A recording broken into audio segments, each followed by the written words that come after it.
Ladies and gentlemen, welcome to our very first Intergateway Esports Championship. For this evening, I'm Umar Fazil and I will be a commentator. And I'm Tian Dharmavardhana. I will be co-commentating. So, this is our very first Intergateway Esports Championship, which will be continued for many years. And we've started this off given the vast history that Gateway Esports has had. All the way dating back to 2016, where we've had the first ever inter-schools esports championship, where Gateway has won it for 5 years straight. Every single year defending the championship, and it was about time we had an inter-house championship leading up to an inter-Gateway championship. So this is a huge milestone for the Gateway community for us to grow as an esports group. Yeah, this is a very exciting time for us. We are going to be seeing the best gamers from all 4 and 5 Gateway branches actually, and we're going to be seeing which one of them are the best to compete in inter-school and bring home that 6th championship, hopefully. So this evening we have 5 titles where people will be battling out for the 3rd place rounds. Tomorrow, where we would be having all the finals for every single game. So to start off with, we would have the Cronker 3rd place match, which would be held between Gateway College Colombo and Gateway College Kandy. Gateway Colombo represented by Senith, our very own Gateway Colombo's esports captain, with Tariq Pasha, and Gateway Kandy, which would be held by I beg your pardon there. So these two teams battling it out in 3rd place, whereas they've had a massive semi-finals held between Dudley House, the previous inter-house esports tournament, which was between Dudley House and Lionel House, where both of them had a fantastic final. Those exact teams battled it out in the semi-finals, where it was rather close, and now these two teams face each other in the Cronker 3rd place match. Yeah, we have the Gateway College Colombo team will be called Top Gs. It consists of Senith and Sihas, some very incredible players there, and they're some of the best actually. Unfortunately couldn't make it into the finals. They'll have to try to battle it out for 3rd place. The Gateway College Kandy team is called CKSL Lions. They will consist of players like Taruka, and they also did pretty well, unfortunately falling to a GCC team in the semi-finals and getting knocked down to the 3rd place. But it's going to be an exciting match nonetheless. Probably going to be a close game. It's best of 3. Each team has a lot of time in between to discuss their strategies, and yeah, it's going to be very interesting. Not to mention Cronker is a very small game that is run on, which can be run on almost any laptop or any computer at all, and it's easy for anyone to play. The objective of the game is it's a 4v4. It's a first-person shooting game. It's 4v4, and the game mode is hardpoint. So how this game works is you need to stay in a particular area on the map for a certain period of time, and the longer you stay, the more points you collect for your team. At the end of each round, whichever team has collected the most amount of points win. And this Cronker finals, the Cronker 3rd place match would be a best of 3 as well. So I feel like this would be a rather interesting game, because both teams gave a very good fight in the semi-finals, where the rounds end up where it was evenly tied, where it was 1 win to Gateway Colombo, 1 win to Gateway Kandy, and then it came down to the final round, which is highly unusual in Cronker games, because it's usually where one side dominates. But here we have a rather interesting 3rd place match coming up for you. I believe both teams are going to give a good fight. In Cronker, the way it works is every second a player is on the point, they will get 10 points for that team. So what we will see a lot of teams doing is they would want as many players on the point as possible, and it will be interesting to see how they strategize. Not to mention, following up from Cronker, we do have the other games such as Clash Royale, Valorant, Rocket League, and COD Mobile.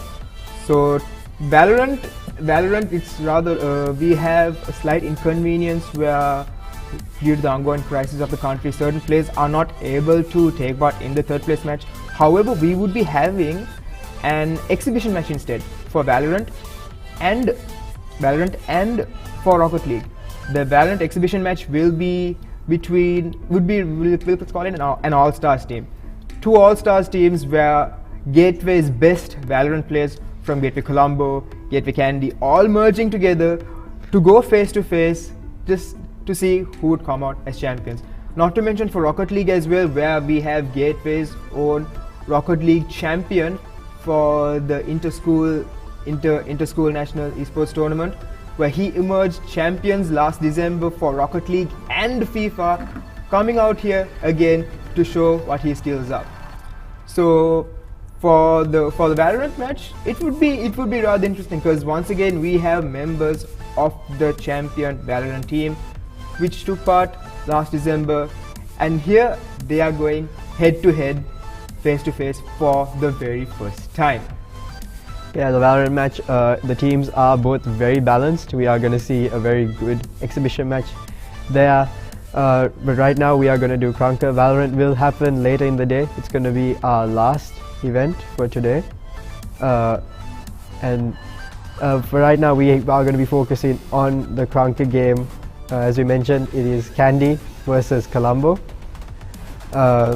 We have, just to talk about the teams, we have Senit, the esports club captain, which president right now in Colombo, and with him we have Sihas, one of the really good Krunker player I've personally played with, and also I believe Minuka and not really sure about who the fourth player was. Yeah, but either way, they did play really well coming up, and unfortunately in the semis they did go up against some of the best players in Sri Lanka currently in Krunker, which is very unfortunate for them, and they got knocked out into the third place match, but still they're looking for redemption to try to get that bronze medal. On the other side, we do have the Gateway College Candy team, which consists of some players like Danunja and other players who also came up short in the semis to a Krunker, a GCC team called Pancake Men. I believe that was their name. Not to mention that in the Krunker finals, we would have one of Gateway's, I dare say, one of Sri Lanka's strongest Krunker team, where we have players ranked on the top level of Sri Lanka, and fortunately some of them are from Gateway, and they formed a team and they are in the finals, and they are up against Pancake Men. Pancake Men, given that also from, or majority of the people also from the esports club, such as Tehan, our commentator here, and Vihanga, the president of the photography club. A very good team, and I guarantee that it would be an amazing one hard-fought battle, one hard-fought Krunker finals, which would be held tomorrow at the same time, starting at 4 PM, so don't miss it. With Krunker, I assure you, all other finals such as Clash Royale, Rocket League, COD Mobile, the team finals, and the Battle Royale with the PUBG Battle Royale, Rocket League, and Valorant. Valorant would be the game that everyone is anticipating for, because it's one it's one of the most popular games that is held right now, not just in Sri Lanka but worldwide. And it's going to be held between two really good teams, whereas one of them was the defending is still the defending champions of the Inter-School Esports Championship. So let's see if Gateway Colombo could emerge victorious, or would it be a huge turnaround where the attackers would take the title away from them. Yeah, Valorant is going to be an amazing final. The other team, which is from Gateway College Candy, I did actually watch them play. They are a really good team. They have a lot of good synergy, I believe. And I believe some of them actually play in a team already together. So that's already good for them. They have some setups. And it's going to be really interesting to see that Valorant final. We have actually a highlight player, Adam Fahim. He is one of the best Valorant players currently in Sri Lanka, up and coming. And he is in Gateway College, Colombo. He won inter-school last year and he's currently playing for an esports organization and one of the best players right now, still developing. So to tell you guys a bit about Gateway's esports background. So it actually, how the community started together was back in 2016, where the organization Gamer LK brought forward the very first inter-school esports championship, where it was held island-wide for all schools in Sri Lanka, all school members, all school students to take part in. And from then onwards, it started off as a really small group of people from Gateway who took part. Players who I would name would be Avindya, Manuga, Arib. They took part in this tournament and they came out victorious back in 2016. And 2017 onwards, slowly, really slowly, the group began to grow, winning championship after championship. 2017, 2018, the defending champions. 2019, which was the last LAN event, the last physical event that we've had, where we once again emerged champions up until 2021. The 2021 championship was also held online, for the first time, but Gateway did emerge victorious as well. From that small group of people, we have to appreciate how much the Gateway community has grown. From a handful of about 5 to 10 people to having over 100 participants from Gateway College taking part in the Inter-School Esports Championship. So we could see the difference as to how far Gateway has come, starting back then, to now having our own Inter-Gateway Championship, where people, so many students start asking, who is he, how good is he, can I take part in this game? Some participation that we've never seen in the previous years that we are looking at now. Gateway College also is bringing up an esports as a subject to study for O levels and A levels, BTech esports. So you could see how esports is sort of advancing throughout society and how important it is. Because the moment someone says esports, you just hear gaming. It's just usually your first player shooter or FIFA. That's the first thing you hear. But you have to understand that esports is a lot more than that. Such as you have the streamers, you have the people who shoutcast, the commentators, the people who handle admin. There is so many things that esports handles that people need to understand, and it is a fast growing community. We even Gateway College Colombo, we recently started up our esports club this year, and we have successfully organized inter-house events that started actually last year, which is a big step for us into developing esports. So right now we would be showing you a trailer that we have up for you, a gaming trailer. So we'd like that to be played right now.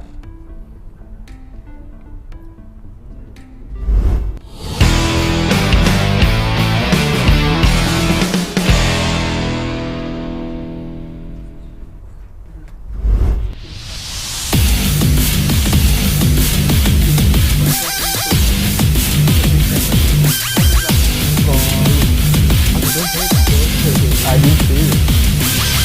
Don't talk about Adam now. Talk about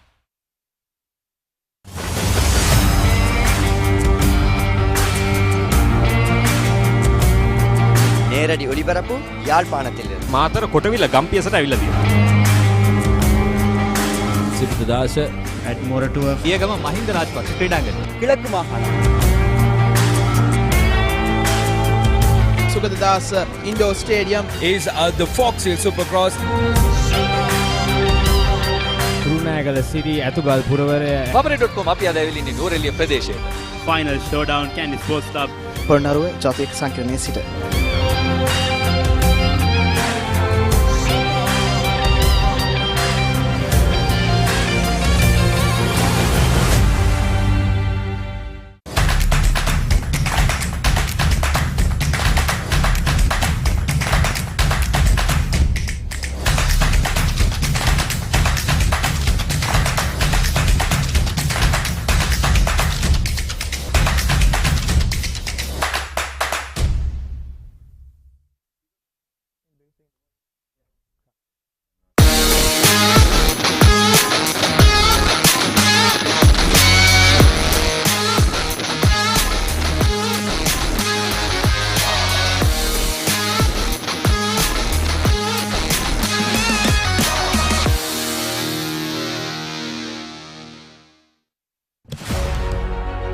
Catch the excitement real time.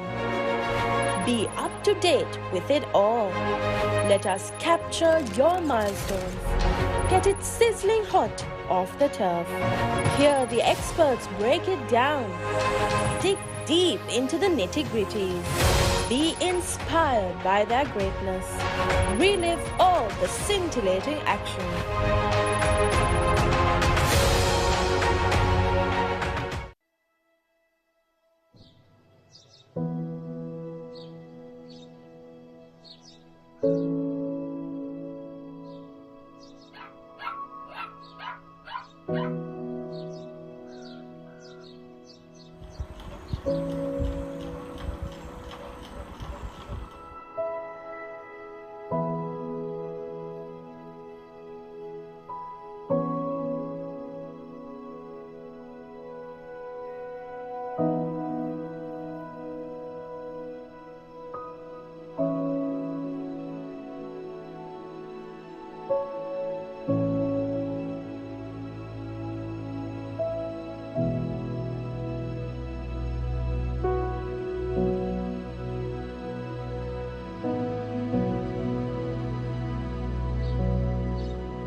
Welcome back, ladies and gentlemen. So right now we would be going ahead shortly with the third place of the third place of the Kronka match. So to add on, once again, we have the teams from Gateway Colombo and Gateway Kandy going up head to head with each other. Not to mention that these two teams gave one massive battle in the semi-finals, but just fell short, and right now they are going head to head with each other. Yeah, we do have the Gateway College Kandy team, which is CKSL Lions, who fell short in the semi-finals. They're going to try to prove themselves in the third place today. They have a very good team coming up. 4 players, I believe they're playing with Danunjaya and a few other of his friends. They are really good. at communicating. They play a lot together, and I think their main way of winning will be to just out-strategize the other team. And yeah, we also have the Gateway College team. So from the Gateway team, we have our own Zenith and Tariq Pasha, who are respectively Gateway College's captain of the esports club and president of the ICT society. Sort of the people who organize this inter-gateway esports championship, and they are playing together for these Krunker finals. And they just fell short in the semi-finals. They actually got together as a team because they wanted to, show how they would take part, that to prove that even it's more about than just playing. They could show that they could organize and also be pretty good at a game, which, don't get me wrong here, they are good at the game, but it was kind of unfortunate that they just fell short. And going up against Gateway Candy, who once again fell short to Pancakes, who the team captain here is Tehan. And Tehan, what do you think? How difficult do you think this third place match would be going up against them? I believe it could go either way. It depends on how the teams have prepared for today. I believe Zenith probably hasn't had much time to play Krunker. Meanwhile, Gateway College Candy also maybe, I believe they have some power cuts today, so few of their members aren't able to join us, but they are going to be playing with some subs, so I don't know how that will affect them. But overall, it is a best of 3, and after losing one game, you can figure out what you did wrong and just work on that for your next game. So it's possible for any team to come on top given the circumstances, and I believe we're going to see a very close match from both sides. Not to mention that our own Tariq Pasha is not someone who would take a loss lightly. Even if Gateway Colombo would be 1-0 down, he would come back on top, talking to his teammates, telling them what to do, telling them how to strategize. That's the type of person he is. So I feel like Gateway Candy has one hell of a match coming up against them. But Gateway Candy as well did give a pretty solid match in the semi-finals to Pancakes, which from the feedback I've heard when I spoke to the team as well, they told me that it was a pretty close game. And given hearing both sides of the story, this is one match that we could look forward to. Whereas giving a shout out to my very close friend Zenith here, president of the esports club, who is also part of the person who's handled this entire Inter-Gateway event, is also someone that Gateway Candy has to watch out for, because Krunker he doesn't usually play FPS games, but this is something that he'd want to go for. He'd want to secure at least a bronze medal for himself, for Gateway Colombo. But ladies and gentlemen, remember that at the end of the day, we are all from Gateway, and whether we win or lose, it's to build the bond that we have, the rivalry that we have between each other. And we have the major inter-school tournament coming up, where we would all take part under the name of Gateway to be the best in the country. So that's something that I feel like everyone has to stay tuned for, because if the third place match would be this exciting, imagine how the finals would be. Finals would be one that is something that you cannot miss. So it's something you guys need to keep an eye out for. The finals will be happening tomorrow, but for now, looking at this third place match, the both teams are getting ready, currently joining the lobby. We will be starting in a bit, but to talk about the teams, we have Sihas in the Gateway College Colombo team. He is a very good player. He plays sniper usually, and personally after playing against him, he's incredible at the game. And they also have many other really good players on the Colombo side. Talking about Candy, I played against them in the semi-finals, and that game was a really close game. Actually, we ended up winning only by 100 points in the end, So it came down actually to the last second, that game. The first of the best of three. The second game was also incredibly close, and just judging by that and having played against both teams, I can say that this match is going to be absolutely incredible, not only to watch but even for the players. It will be exhilarating. So just to give you all a bit of a backstory as to how big, how intense Kranka can be, especially at least in Gateway Colombo. So we've had 2 inter-house esports tournaments so far, and the first tournament, when we've had Kranka, everyone thought it would not be that serious or it wouldn't be that intense, because it's a small game that doesn't require much graphics to run. It doesn't require much storage, much RAM to run, and everyone thought that it'd be very a slow game, no one would be interested. But we were wrong. It was one of the most exciting games that people took part in. And the first year, if I remember, that finals was something that it was the most watched match, the most watched match that we've had, which was live streamed, and I believe it was between Lionel House and Dudley House. Lionel House, not to mention the players from Lionel House, is right now in the Inter-Gateway finals, which should be held tomorrow. They got to the finals and they went up against Dudley House's finest as well, where Dudley House emerged champions. So the first year with Dudley winning, the second year onwards, we've had the participation we've had for Kranka was at an all-time high. People just taking part, wanting to get in at least a third place, wanting to get at least a bronze medal, but at the end there could only be one champion. And once again the finals was between the same teams from Dudley House and Lionel House, where this time Lionel House took home the trophy. So this is, and right now these exact players are taking part in the Kranka finals, which is being held tomorrow. So I assure you that the finals held tomorrow would be one absolute banger to watch out for. Yep, it is going to be amazing to watch. Actually, I'm going to be playing in it, so I won't be able to watch it, unfortunately.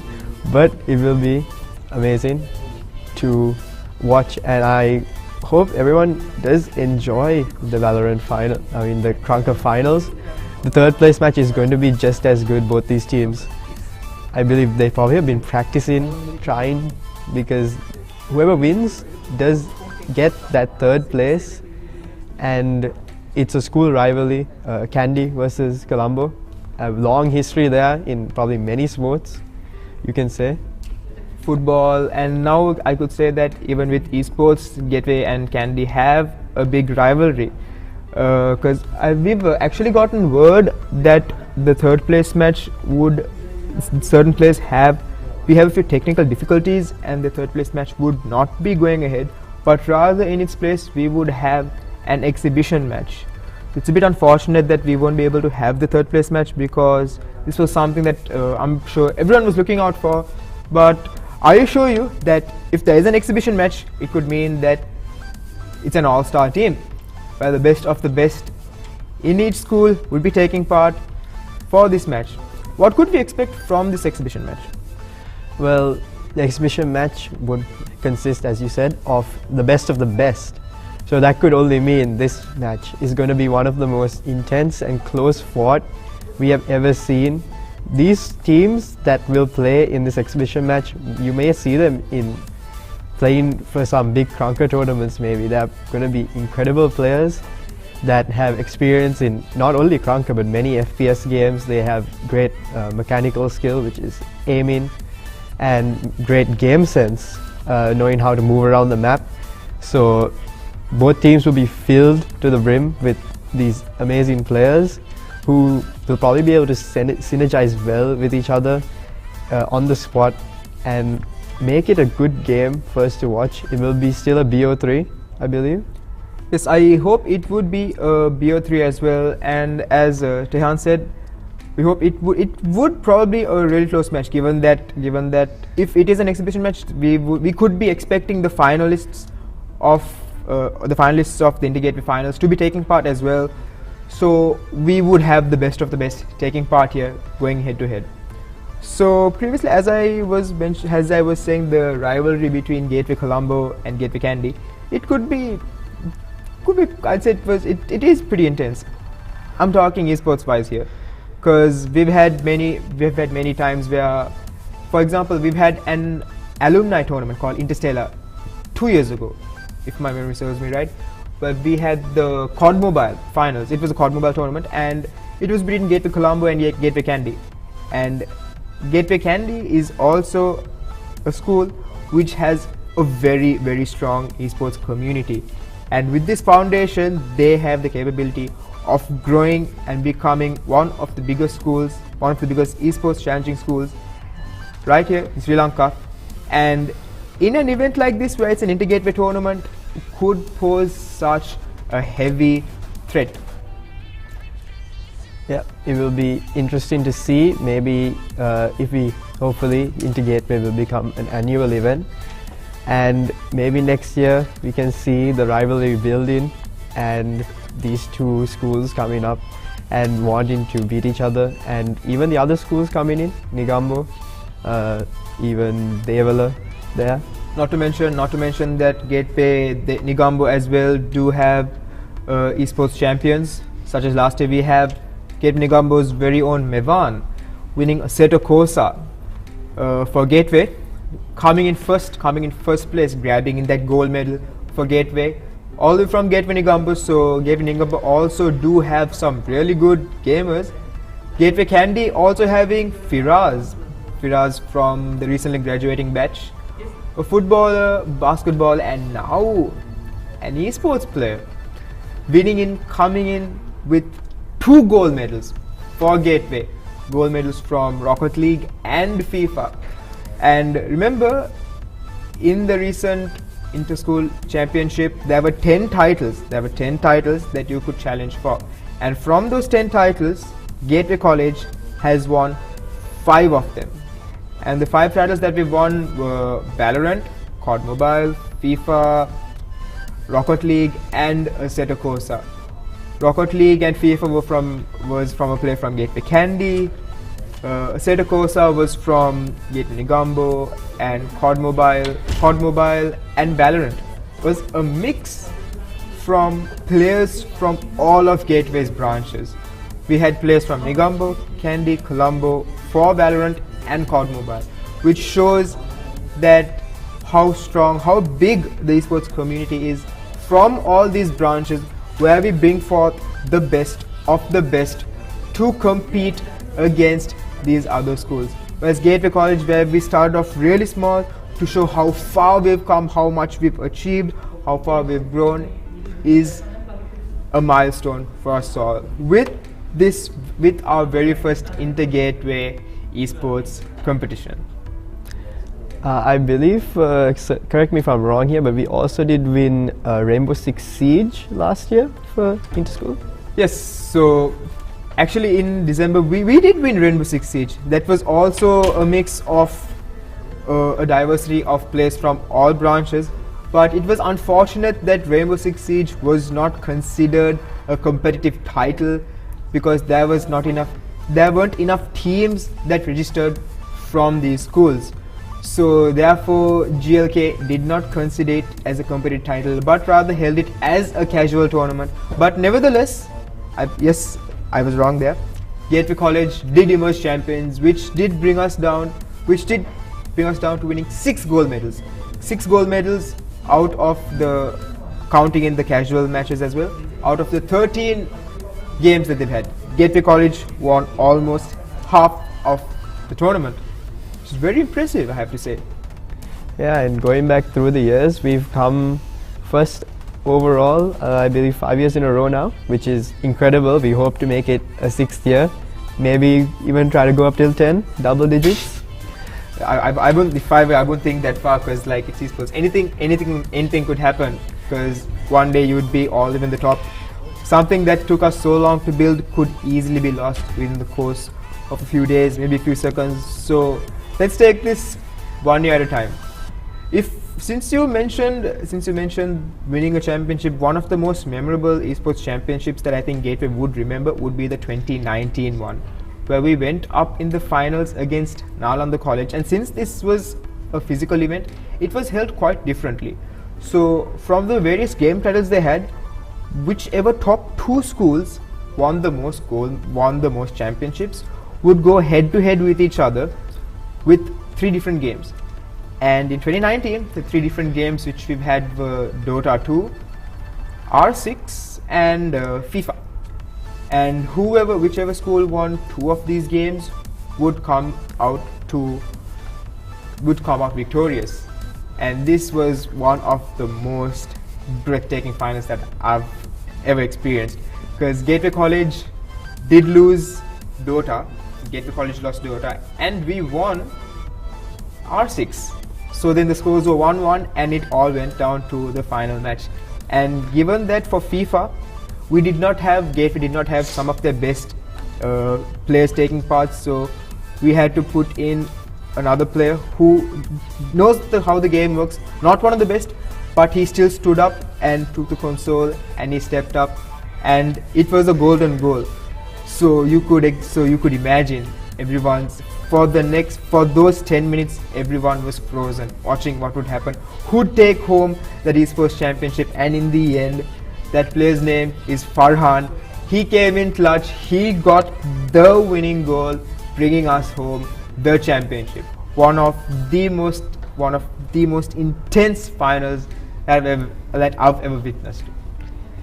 Yeah, sounds like an incredible story. Got goosebumps listening to that one actually. Yeah, it's a good one. Yeah. So with that, everyone watching this right now, you too could be part of something like this. Come down, take part if there is an inter-school event.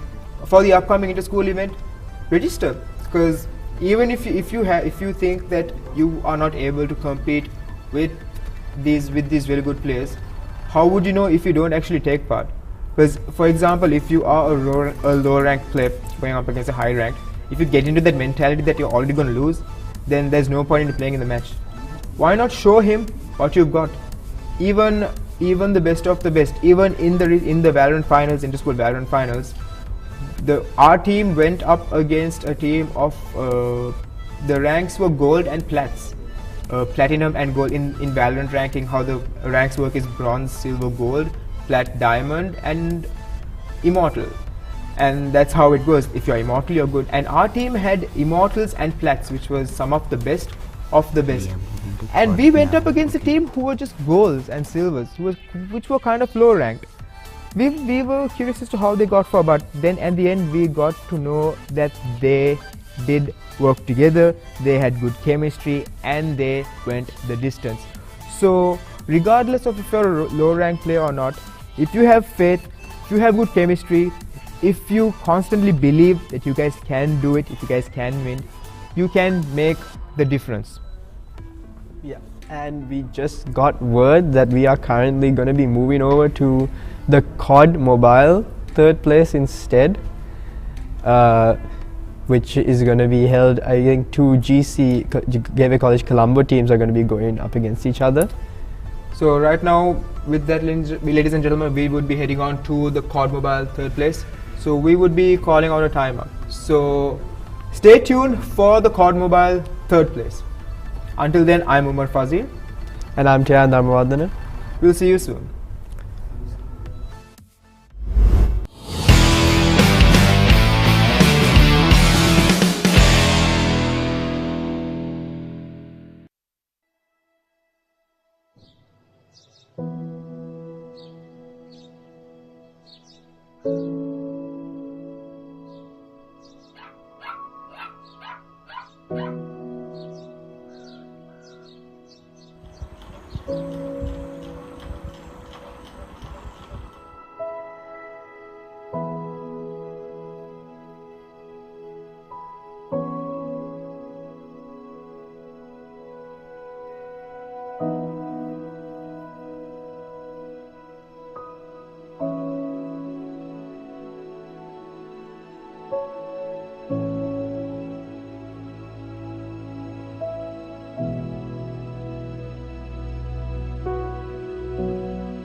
Stay tuned with the Papare.com for the latest updates.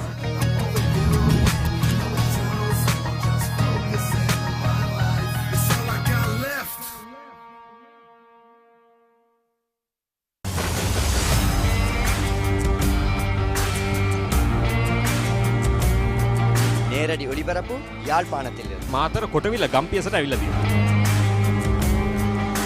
සිද්ධාශ ඇඩ්මෝරටුව පියගම Mahinda Rajapaksa ක්‍රීඩාංගණය. கிழக்கு மாகாணம் Sugathadasa indoor stadium is the Fox Hill Supercross. රුණෑගල සිටි ඇතුගල් පුරවරය Papare.com අපි අද ඇවිල්ලා ඉන්නේ නූරෙලිය ප්‍රදේශයට. Final showdown Kandy sports club Polonnaruwa ජාතික සංකීර්ණයේ සිට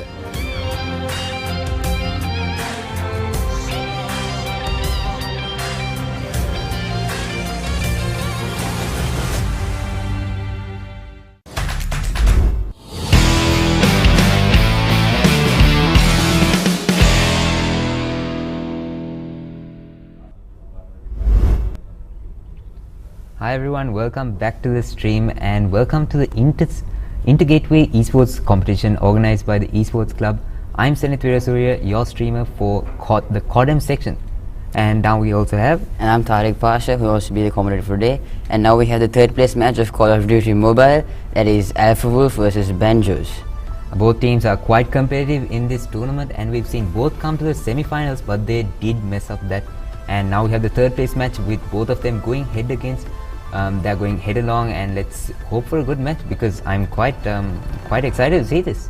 What do you think? Yeah, and the third place match will be best of 3 and we'll start with Search and Destroy, that is firing range at 10 rounds, and then we'll be moving on to Hardpoint, that's 250 points. And if it goes to the worst case scenario, if 2 different teams win each round, they'll go to the third match and that will be Domination. Domination is 100 points per round and it's a best of 3, so whoever wins the first 2 games will win the round and take third place for the CODEM segment in this Intergateway tournament. So we'll be starting soon. Hope to start the match now. Yes. So Zenith, who do you think is going to win?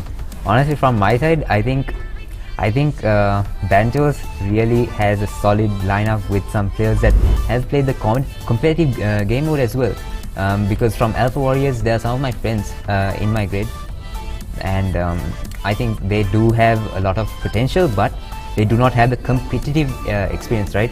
Banjos has a few players like Rahul and Sanidu that have played the competitive game mode. That's much more, that's a lot of experience, and it will help. Yeah, well, I cannot disagree. And there are also a few players who are new in Alpha Wolves, so yes. Okay, so we'll be starting the search and destroy now. We have a mysterious warrior who is Chanut Jayatissa on the attack side on firing range. Search and destroy. Let's see what they do. They're trying to push on to B side. Still not pushing. Then I don't think they're that confident in pushing. They're just holding back a bit over there. We can see Kiribala waiting right there for Alpha Warriors to push in. Bomb has been dropped. Sanidu is Apex Flame. He's playing very tactical. Alright, it's a 2v3, 3-4 Banjos. Will they be able to secure the first round? And I think it's important to win the first round. That gives you a huge motivation boost for the rest of the search and destroy and the rest of the entire encounter, because it's okay. They do get the round. They're off to a good start. Well, we saw an RPD being used there. Just imagine if there was a clutch. And I think someone from Alpha Warriors got disconnected there. We saw someone getting connected. They've reconnected, all good. We can continue with the match. They're going for a B again. Dead Hunter and the entire team of Alpha Warriors. Let's hope they do push in this time without being a bit too scared. They're still holding jungle side. Will they push? As you can see the minimap, we have almost the entire Alpha Warriors team in B, while you can see Banjos has experience, right? They have split up. There are 2 in B, 2 in A, 1 in middle. They do know map control and a lot of things, which gives them a big advantage. I think they're still not pushing B bomb, but we do see Banjos doing a flank, but he gets picked out after taking down Sohail, who is Blue Bush. Attacker Dead still holding back. There's 3 people in front of him. Will he be able to take the push? No, he doesn't do that. They're guarding B very well. They're guarding very well, and as you can see, Chanut is planting the bomb at A. Oh, that's a very good rotation. That's quite a good rotation, because all the players from Banjos are still at B side. They can still make the rotation, but it'll take some time to recover from this. Attacker is taking some kills there and distracting people in B, so they have time to win the round by distracting the entire team at B. Alright, we see Banjos pushing ahead to A bomb side. One's on bomb side, one's gonna try and defuse. Gets taken out by Chanut Jayatissa. Chanut wonderfully held that position. It's a 3v1. Will Utus McQuark be able to take the... Okay, no, he gets taken down, and Chanut's team gets the round win. It's 1-1, and this is something we never expected at the very start of the game. I thought it might be a bit one-sided, but looks like I thought it probably would go for like 10-0, but yes. Now I feel like it'll go down right to the wire. I'm betting on that. It'd be very interesting if it goes to a match like 9-10. I have a lot of faith in players like Sohail as well, who's Blue Bush. He's been playing the game a lot recently, and he has a lot of ranked experience. And I think Sohail even played in the house in the he did quite well. He played in my team actually, and he got all the way to the finals. We actually did end up winning that as well. So he does have a lot of experience. Hopefully uses that in this as well. As you can see, it's bits as Ibrahim Shafraz. He got quite a few picks and got Chanut too. Okay, so it's a 2v4. 4 Banjos. Let's hope they can capitalize. It's 1 more left. It's Blue Push left for Alpha Warriors. So he's I think camping in toilets and spamming his RPD to get some picks. He should try and get a big... Okay, no, he gets taken down. 2-1 for Alpha Warriors. Let's hope they can capitalize. They still have to win a few more rounds, and if they can get a big lead in terms of rounds, they'll feel more confident going through. And that would also have a mental effect on the other team, and let's see if they stay strong and have a comeback. Yeah, okay, so let's see where they decide to go. Okay, they're going for a B push again. Okay, we see 1 AFK from... Okay, no, he's back. That was 1 actually AFK from... I think it was Janesh who also disconnected at the start of the game. Maybe. And they're staying one-sided towards the map throughout this game. They're always pushing B first. Yes, I don't think they plan this out properly, because I didn't see a single push towards the A bombs. Okay, 1 gets taken out. Got a pick. First pick is always important. Okay, it's a 4v2. I think they're pushed in. It's a 4v3. 4v3. They should try and get picks much more. I think Banjos have also understood that the Alpha Warriors are always pushing to B, and they're also holding B very well. They're staying in tin, they're staying in the middle aspects, and they're also holding tires. Yeah.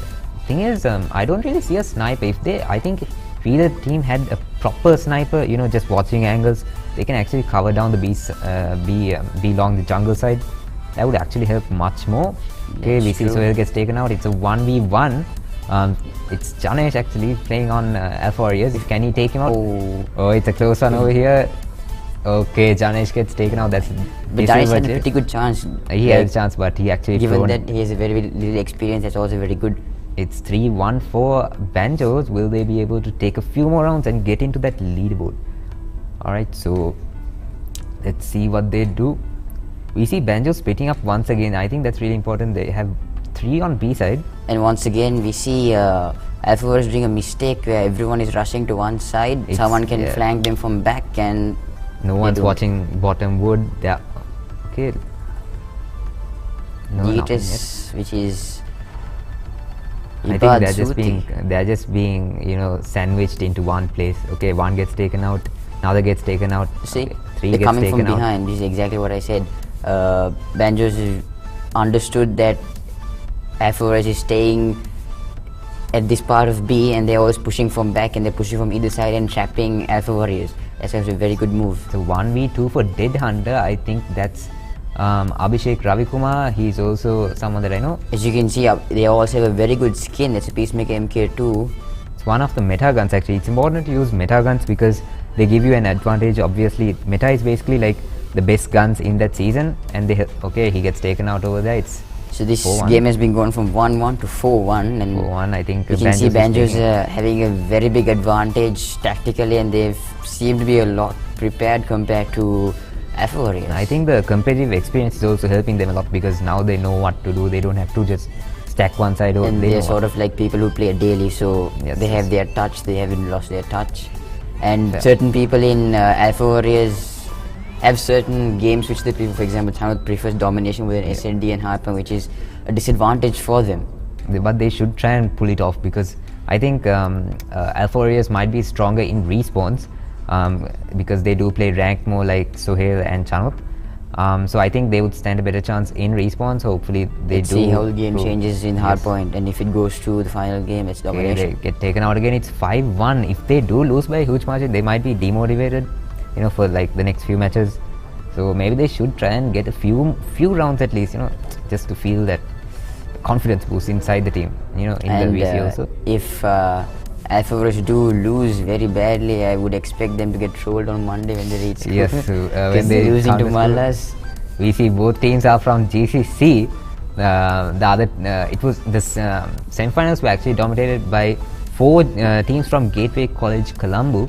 That's actually quite impressive. And of course, that's not surprising given that even last in inter-school, out of 4 spots in semi-finals, we had 3. Yeah, that's and I think that's without a doubt our main game. Yeah, that just shows that Codem is actually Gateway's main game. Like, that's what we always pride ourselves upon, and hopefully that does continue into the future years. Alright, 6-1 towards Banjos, and we still have them rolling on.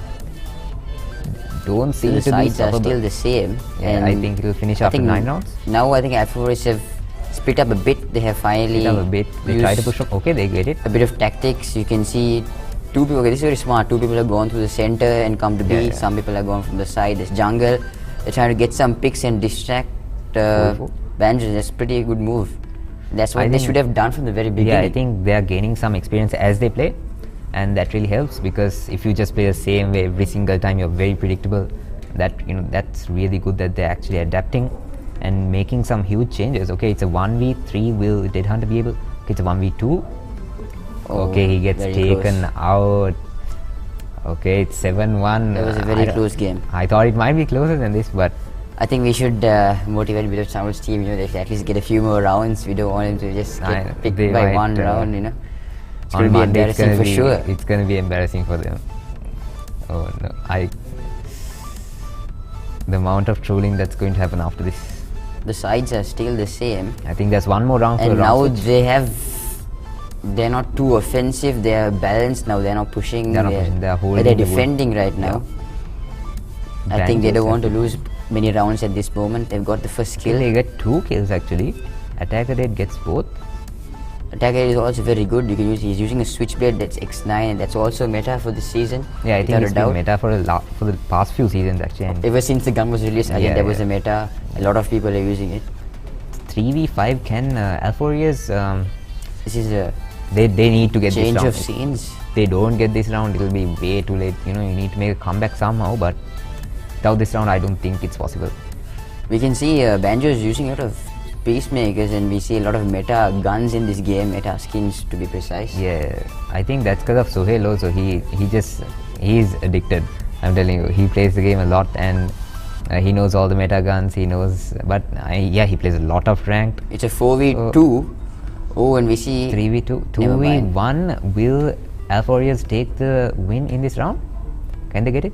We see Sanidu, that's Apex Flame, trying his best to get a win, trying to he gets taken out. It's 7-2. Finally, Alforius get a round win, and still Banjo's had a chance because it was 5v3, but they still brought it down to a 2v1. Brought it down. It was still very impressive. Even as they are not the oldest in the tournament, and that shows that they are very mature. I think they're getting much better. Yeah. As you can see, the sides have changed, and we see Alpha Warriors finally splitting up. No, they're not splitting up. They're actually holding B all 5. So no one is watching the A side.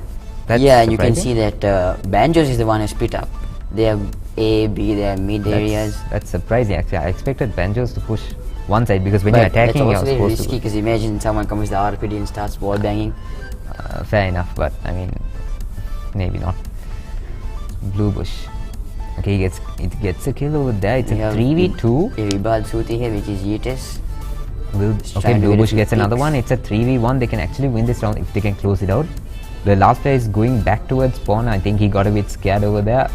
Ibal playing a bit defensive, trying to get some individual picks so he can make a run. The Alforius team is you can see, it's surprising that Alforius even planted the bomb. I'm not sure if they do know this, that they had to plant the bomb because they were attacked. No, I don't think that the bomb has been dropped. Bomb has just been dropped, yeah. Okay, he gets... Ibad doing a very risky move that is trying to box. Okay, he gets taken out by Sohail, Blue Bush, and it's 3-7. We see a comeback here by Chow's team. Maybe they can come back a few more rounds. And they will probably get an advantage because they have shift sides and now they are defending. 7-3. So, yeah.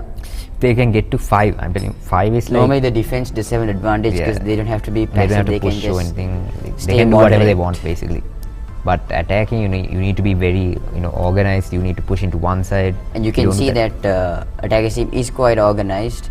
Okay, they actually go and plant Banjos. They're planting at A side because they realize that Alforius is stacking on the B side, all 5 of them. There is one person, that is Sanidu, who is a jungle and he's got a few picks. That is also a good distraction because when someone is planted in A and someone is also taking picks on the other side of the map, it's a good distraction. Yeah, but then they haven't planted yet. He actually cancelled the plant. That's interesting. It's probably... It's also in the tactical way, it's a fake defuse to see if anyone is guarding the bomb. Yes. Dead Hunter so 1v3. Can Dead Hunter get the comeback? But he's alone there. He isn't getting a lot of support either because... It's a 1v3 and I think he has to stay passive. I mean, he has to stay moderate till they plant the bomb. A lot of the rounds I see Dead Hunter and Attacker Dead being the last few, like remaining from the team, and I think the others should support them more by not, getting picked out in the first few seconds. Search and destroy, so they can play it much more safer than this. It's 8-3. It's now or never. It's 2 more rounds to Banjos or Alpha Warriors have to have like a 7-round comeback if they want to win. I don't think it's possible right now. I had some hopes on them, but I think it's they should get a few more rounds to increase their hope. Hardpoint, let's hope they have a better game than this. Hardpoint would be interesting since Alpha Warriors have a lot of respawn players. Yes. Okay, Flame actually tries to go for pick. Okay, never mind. He gets out of there. Realizes it. Okay, no, he's not scared. He's pushing 5v5. Up. He's pushing up. He's going alone. Okay, he gets taken. That's why you shouldn't have an ego, right? In FPS games, you should always play as a team. You can't just push up alone, get kills for yourself. That's also very important. You see Blue Bush getting a few picks with his RPD. Alright, it's a 4v3. Ibad in trailer, trying to get picks through the window. Okay, we see Alpha Warriors back into wood. They get taken out. It's 4v2. They can actually win this round. They can do it. Finally gets a kill. I think his kill route is vanished now. It's a 3v2. They can still do this. Okay, he's rushing in. Let's see. Oh, is It's he going to get a 2v1. comeback? Okay, Alfarius gets another round win. It's 8-4. They can still do it. Well, they Never have too 4 late. more rounds left to catch up. I have faith in them. They got this. I mean, I know them in real life. I don't want to demotivate them. They'll be watching the stream later, so That's it. y'all got this, guys. 8-4. You can see again stacking B. All 5 of them. All 5. I've never seen them hold the mid part, like the tin area, because I think that's important. Otherwise, if someone from Banjo just pushes through mid, they wouldn't know. They'll just get banned. If they plan for mid, they would know until the timer starts countdown for the game to end. So that's also very important. I think Chanut actually told me right before the match that they practiced some strats. We that's clearly what he don't said. see that at all. His I strat don't was- think that's the practice is enough for a team like Banjos. He just said that. I mean, he just said strats. I assume they were good, but apparently it's just stacking B side. But they did Something we win 4 normally don't rounds. see in matches. Yeah, we never see that in matches a lot. At least you have to have someone on the other side, otherwise you'll never know what's happening, right? But it's good Okay, to see that like gets taken new out. players like Janesh coming and playing. Yeah, here. he's actually quite much more academic, but it's nice to see that he's playing some games as well.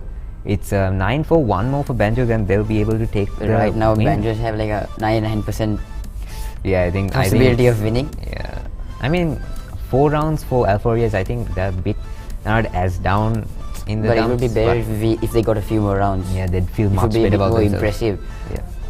But I think we predicted this would happen, and going to the next game is what would be interesting. I mean, and also another thing with Alfori's disadvantage is, oh my god, Okay. Anuki with a clutch there, 2 kills. 2 kills. Dead Hunter left as usually. He's the last one. Okay, he gets Anuki got 3 taken kills. It's out. almost like a clutch there. And Alright. Banjos gets the win. Well played to Banjos for winning the Search and Destroy. Now we'll be going on to the hard point in a few more minutes. So congrats, well played. Y'all did really well, and hopefully y'all can continue this for the hard point.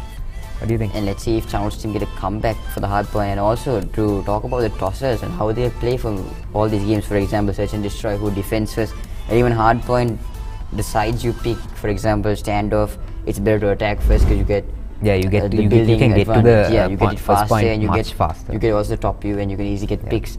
So tossers are also very important in games like I this. think for attack it was actually Banjos that selected attack side, so I think they For might hard have point. they And might there actually have was- advantage. And the map is standoff. Standoff. And I think that's also they have the tactical advantage because they know the advantages of what map and what map to choose, what side to choose. That's also That's once again another advantage of playing competitive. It gives you a great advantage. You know where to pick sides, as in what side to pick, where to go, which rush angles to go through, and Even I think sniper spots. this is really helping them for Search and Destroy. You could see so much the round difference. 10-4. That's not a small margin, all right.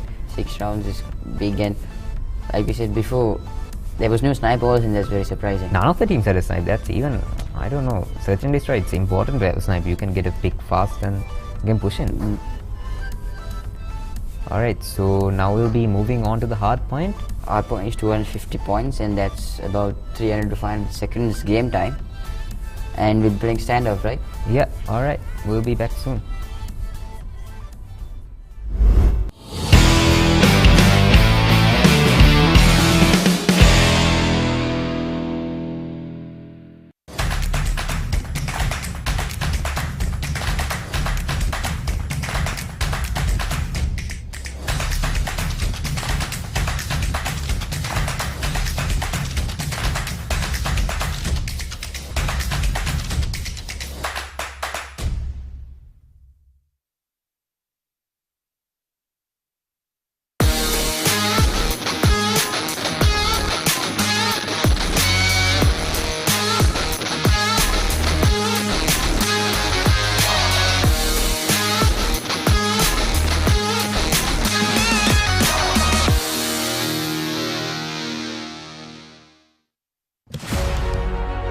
Catch the excitement real time. Be up to date with it all. Let us capture your milestones. Get it sizzling hot off the turf. Here, the experts break it down. Dig deep into the nitty-gritties. Be inspired by their greatness. Relive all the scintillating action.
Stay tuned with the Papare.com for the latest updates.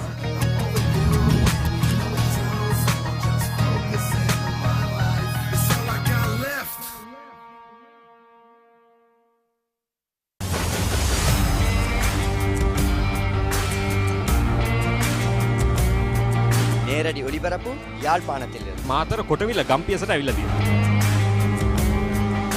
සිරිත දාස at Moratuwa Piyagama Mahinda Rajapaksa ක්‍රීඩාංගණය. කිලක්කු මාහාන Sugadadasa Indoor Stadium is the Fox Hill Supercross. රුණෑගල Siri ඇතුගල් පුරවරය Papare.com අපි අද ඇවිල්ලා ඉන්නේ නූරෙලිය ප්‍රදේශයට. Final showdown Kandy sports club පොරණරුව ජාතික සංකීර්ණයේ සිට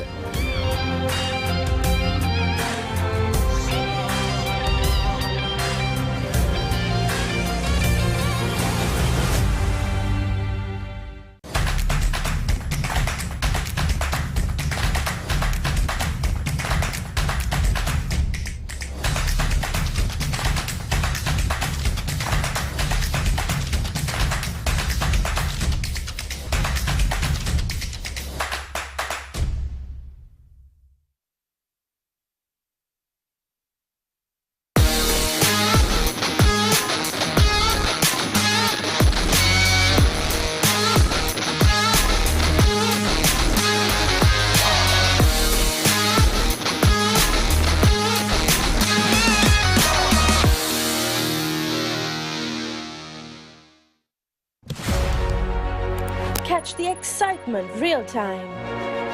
Be up to date with it all. Let us capture your milestones. Get it sizzling hot off the turf. Hear the experts break it down.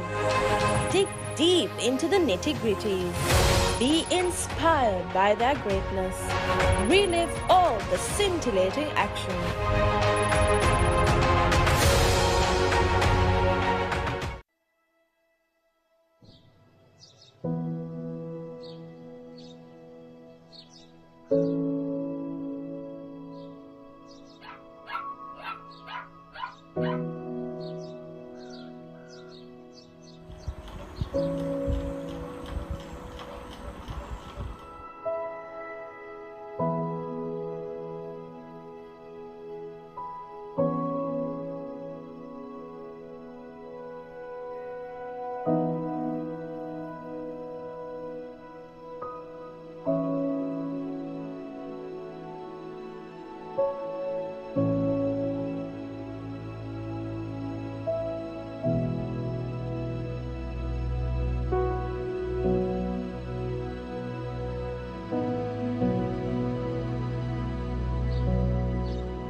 Stay tuned with Papare.com for the latest updates.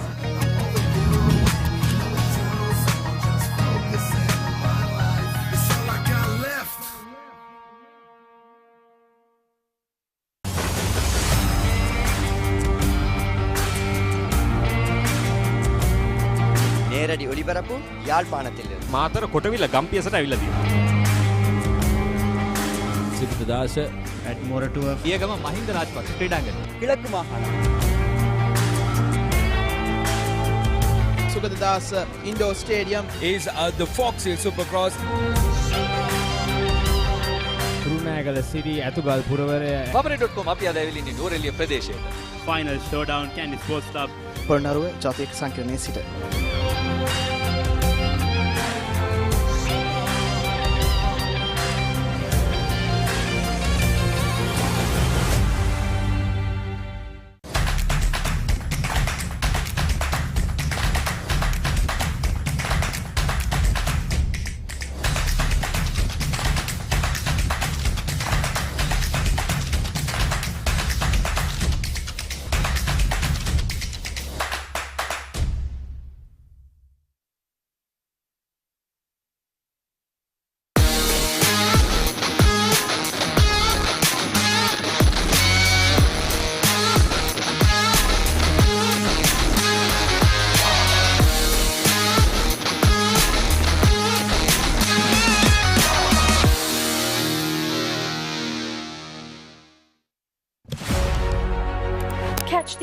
excitement real time.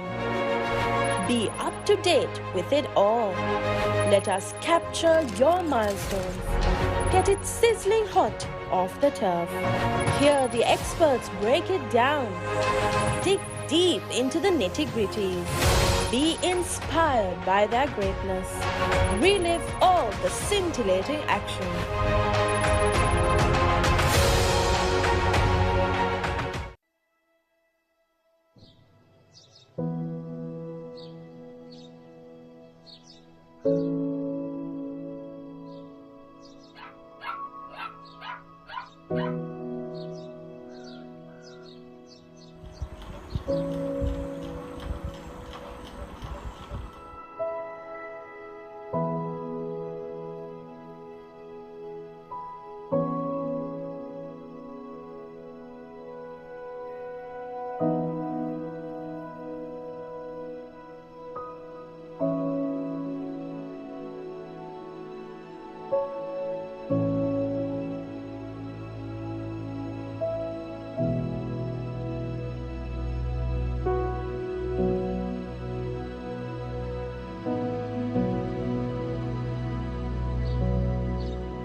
Stay tuned with the Papare.com for the latest updates.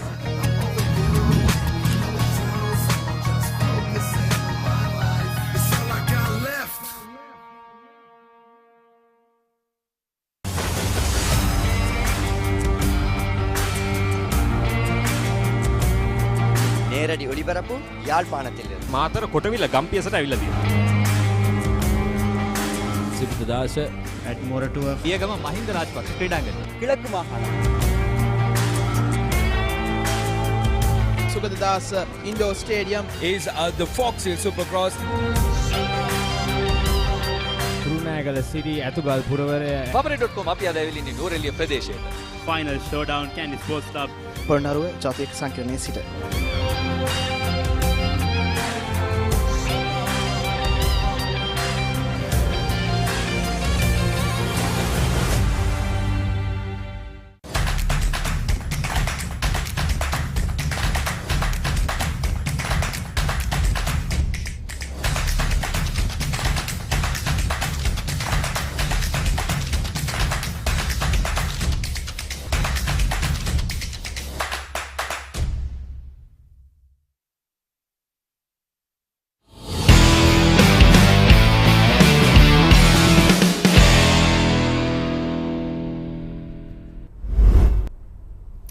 Hi guys, welcome back and sorry for the delay. Now we'll be moving on to the second game, that's Hard Point. And we'll be playing Standoff, that's 250 points in 300 seconds. And the map is Standoff. In the first game, we actually saw Banjos taking the win over Alpha Warriors. Now we'll be moving on to the second game. As soon as the players are ready, they're still readying up in the lobby. As soon as we start, we'll see an interesting game actually. Okay, I think they've started the match with 16 towards one side. We see Banjos taking the point already. They actually had the good side from the toss itself. We still see them. Okay, it's back to the proper view. You can see that Banjos is yellow and Alpha War is the blue team. And we can see Banjos already getting 30 points, probably because they had a side advantage like we mentioned before.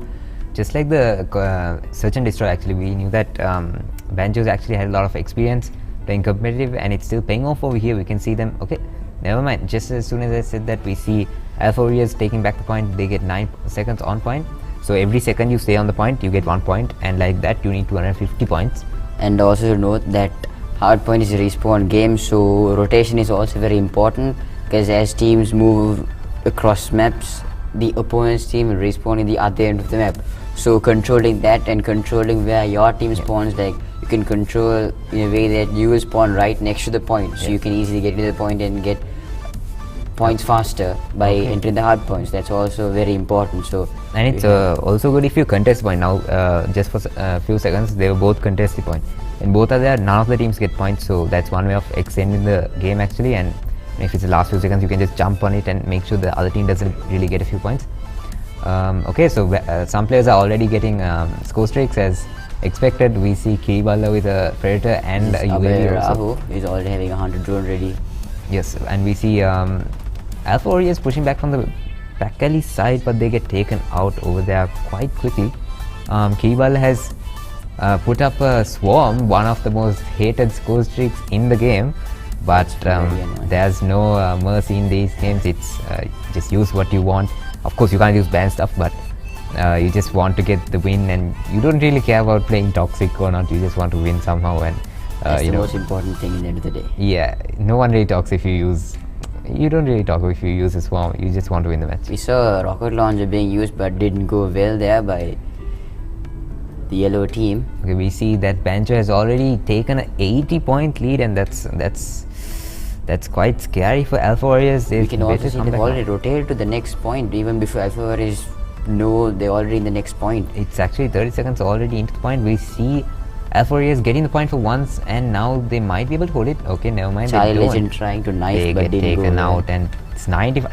Okay, Banjos have made it to almost 100 points, and that's also less than 2 minutes into the game. That's quite impressive. I feel that Sohail should use his RPD a bit more better while trying doing wall banging and stuff. Yeah. He's trying to do it, but I don't think he really knows the exact spots which he can get kills in wall bangings. Maybe he should ask like someone who actually plays RPD. Like I know one of my friends, Akash, is actually really good in the most annoying RPD. LMG player I ever know. Probably the reason he even won Inter-House, the finals, because yeah, I could really get fed up of that. But then you gotta do what you gotta do. Okay, so we see one player with a Goliath. Actually, it's which that is Ibrahim Shafraz. He's also a pretty good player, and I was given his name to be put for Call of Duty Mobile because he's apparently very good, and you can see he's got a Goliath that's a very big score streak. You need a lot of kills to even get. He gets taken out just as soon as you said that. It's 110 to 40, a 70-point lead. Can Alpha Warriors come back, because it's quite a big lead? It's only 250 to win. This is supposed to be Alpha Warriors' main game. They are much better in respawns. We expected a better game actually. Better game plan from Alpha Warriors, but they're trying. We can see that they're pushing into the point. They're actually contesting it right now. Will they be able to? No, they get taken out. Never mind, they get spawned over there. I think Banjos has some scores. Banjos steal the experience, the rotation steal. The competitive experience is just the way they're holding sides. As you can see, Kiriballa is peeking out and getting a few picks. Right, Flame is also getting a lot of picks over here. They're rotating towards the middle point. Okay, they made a good rotation over there. They have a lot of map control. So also very important for respawns. Let's see if they can continue doing that. Alright, Okay, Predator Missile by Kiribati. Can they... Okay, what's that score streak? I haven't seen that one. But... So, okay, we see Alright, we Mysterious can Warrior see with 16 that, kills in Charlie 14 Legend. deaths. Pretty good. This 140. Charlie Legend is carrying the team. No, it's actually... It's Wait, with, no. with 26 Yeah, in it's 9. splits. And Kiribati with 28 in 8 kills. That's pretty good. With 103 seconds on point. And they have also very good kill to that ratio. It's been as 27 for 9. I mean, that's almost like 2-3. That's 3k. That's more than 3 KD. That's really good. But on L4 we don't see anyone with a positive KD. It's just Chanut which is 17 for 16. That's just like almost like 1.1 or something like that. That's not good enough for respawns. You need someone to just go out there, slay the whole map, and somehow dominate the players, because without that, the other players are just gonna push you and I think Spitz is playing really well. Okay, it's 160 to 40. It's a 120 point lead. This is looking quite one-sided. Can we see a comeback from Elf Warriors? Dead Hunter trying to knife. That's not a common thing we see in hardpoint, trying to knife your opponents. I think when you decide to knife, you just realize that they just gave up the match. But that's not what we want to see. We want to see a good fight. It's 160 to 50 though. So hopefully they can make a comeback over here. But we see Banjos just dominating the hardpoint. They won't. I think they already know mentally they're winning. They're just knifing. They're trying to just play around for fun right now. They're just trying to make the most out of the situation. But we see Alpha is still coming in this point, trying to contest it. But they should, I think, contest more. They should try and push everyone at once, try and get a few picks and then move in. I don't think the pushes are that coordinated either, because they don't have any, as in a lot of competitive experience. They're not pushing together. They're not doing anything together actually. They're just running around the map and not even rotating to the next point. But we even use a UAV, which is very advantageous, especially in hard point. You know exactly where your opponents are coming from. Okay, it's almost 200 to 50 points. That's quite embarrassing for Alpha Warriors. 50-point lead. Wondering what's going to happen on Monday. Monday during school, they're going to be bullied a lot. But let's hope they can get a few more points up there. They're holding the point. So Hill is holding the point very well. He's using the RPD and he's holding that angle. Yeah, that's like one of the main entrances. I think hopefully he can do that. But does he get taken? No, he's still there. Okay, he gets taken out by Apex Flame. Apex Flame is Apex Flame tried to use his Sparrow. That's a very lethal operator skill, but he died unfortunately. I think they got to 90 somehow. I don't know how they did that. Second Goliath of the game.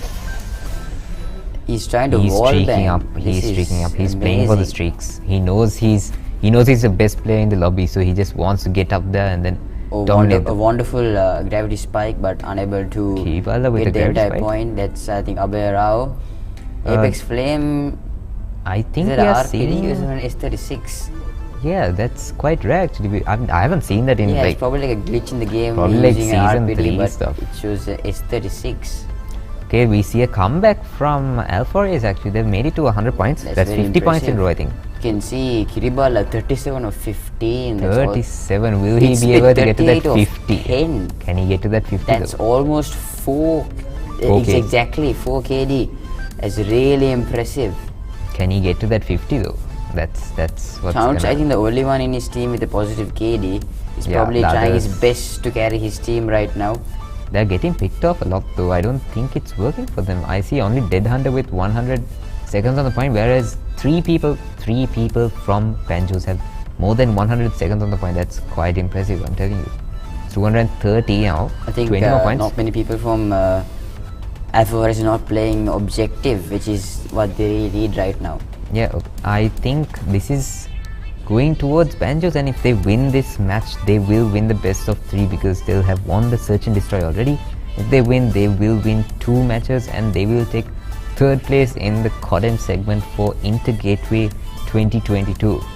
They will be the first 3rd place winners in history if they do win. That's quite a big thing. 10 more points, 14 more points, can they do it over here? Can they finish it off in style? Okay, we 10 still more points, see... the point is contested. You can see Alpha is picking up a lot of points right now. Will they be able to maintain this point? And will they be able to get a comeback right now? Can they make a comeback over here? Apex Flame picking a lot of kills. Kiribati going in for those last few points. Exactly knew where the opponent was. He exactly pointed to the direction to get a pick. That just shows the experience he has. Okay, we see 20 more Oh, they still can't get into the point and finish the game off. Okay, they're getting now a few more, 10 more points. Can they 10 close seconds left for this particular point. Will they be able to win off this point, or is it going to go to the Alpharius next are point? coming out from the they other have to side. contest 2 right more now. seconds. Are they going to contest? Oh, okay, no, never it's mind. over. I thought they were going to contest that, but Banjos do take the victory. That's more than a 100-point lead. 100 points, that's quite a big lead, and they're the first ever third place team for the Codem segment in the Inter Gateway 2022 competition organized by the I Esports think Club. this team also has a lot of good chemistry, and we would love to see this team playing for Inter School together. It's coming up in December, so watch out for that. And yeah, best of luck to them. Hard luck on Alpharius. They did quite well to get all. Congratulations, Childi tried his best to carry Got his team. 34 kills as well. That's quite Very impressive. But then I don't think it was enough to beat the Banjos. That for wasn't sure. enough. But then, as always, next time he can play next year. There's a chance, yes. His final year is next year. He'll have a chance. Let's see if he can hopefully somehow his get a team is also podium. much more supportive and gets as many kills as him, or at least helps a lot more, because we're gonna have to do much better than this to compete on this stage. I don't think it's just initially they even ridiculous. expected to come all the way to third place match, but good for them. They reached all the way here. Fourth is still impressive, given that COD is a very competitive game. COD is very competitive, right? So that's it for Codem from us. Next up we'll be having Rocket League, I think, and stay tuned for that. We'll see you later. And right after that, we'll be having Clash Royale, and then we'll move on to Valorant Finals. We have a lot of games planned up. Don't leave us. Stay tuned. I'm Senethira Surya. And I'm Tariq Pasha. See you for the next games. Thank you.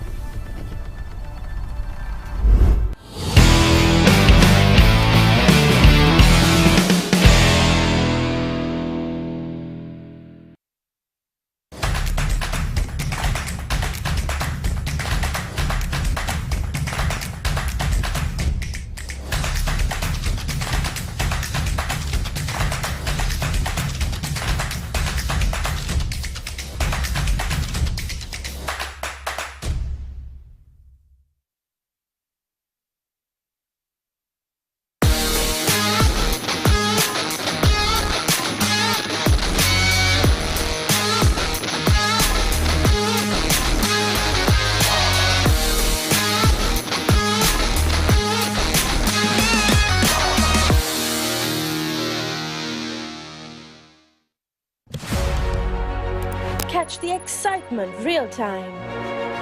Be up to date with it all. Let us capture your milestones. Get it sizzling hot off the turf. Hear the experts break it down. Dig deep into the nitty-gritties. Be inspired by their greatness. Relive all the scintillating action.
tuned with the Papare.com for the latest updates.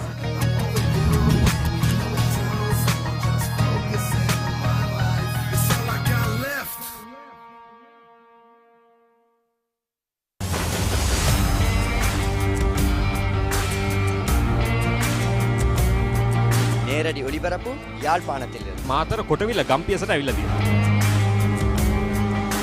සිරිපදාස at Moratuwa Piyagama Mahinda Rajapaksa ක්‍රීඩාංගණය. කිලක්කු මාහාන Sugathadasa indoor stadium is the Fox Hill Supercross. Kurunegala city ඇතුගල් පුරවරය Papare.com අපි අද ඇවිල්ලා ඉන්නේ නූරෙලිය ප්‍රදේශයට. Final showdown Kandy sports club Polonnaruwa ජාතික සංකීර්ණයේ සිට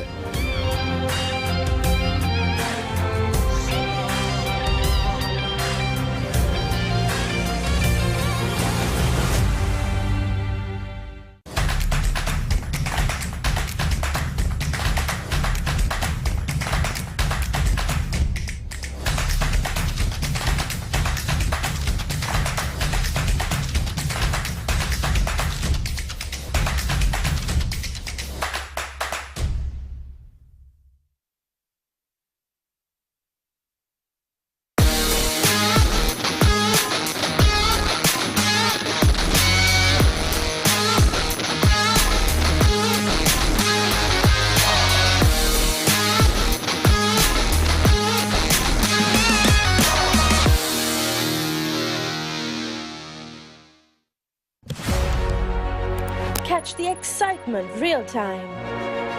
Be up to date with it all. Let us capture your milestones. Get it sizzling hot off the turf. Hear the experts break it down.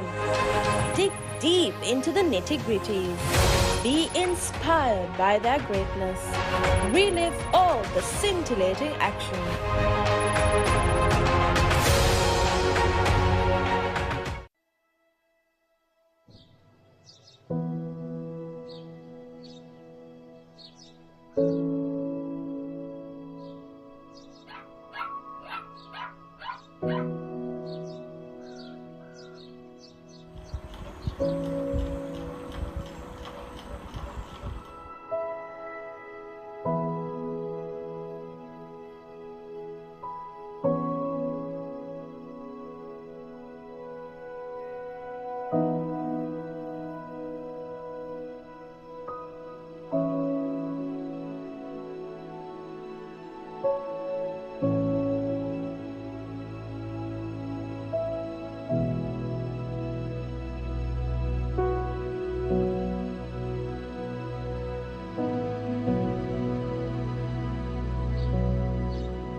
Stay tuned with the Papare.com for the latest updates.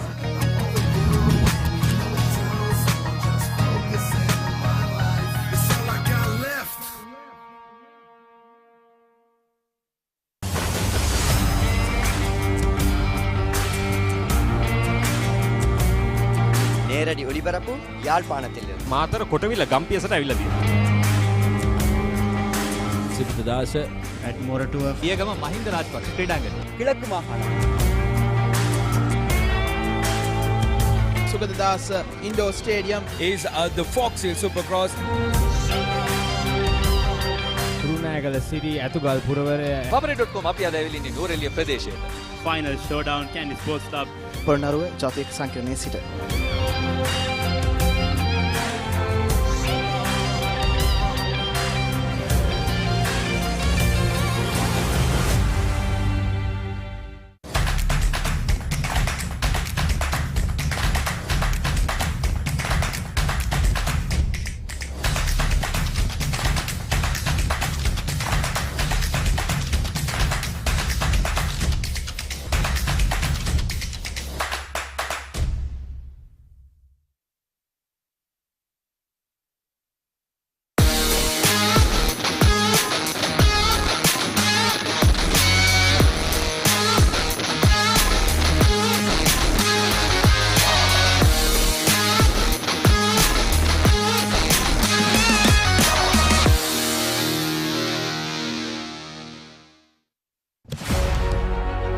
Catch the excitement real time.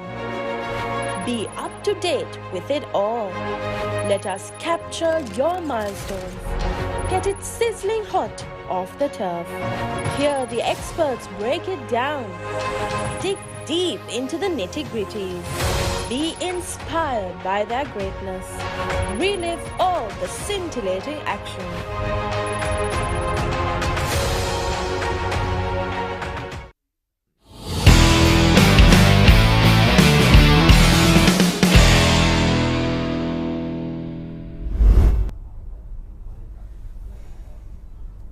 Ladies and gentlemen, welcome back to the Intergateway Esports Finals.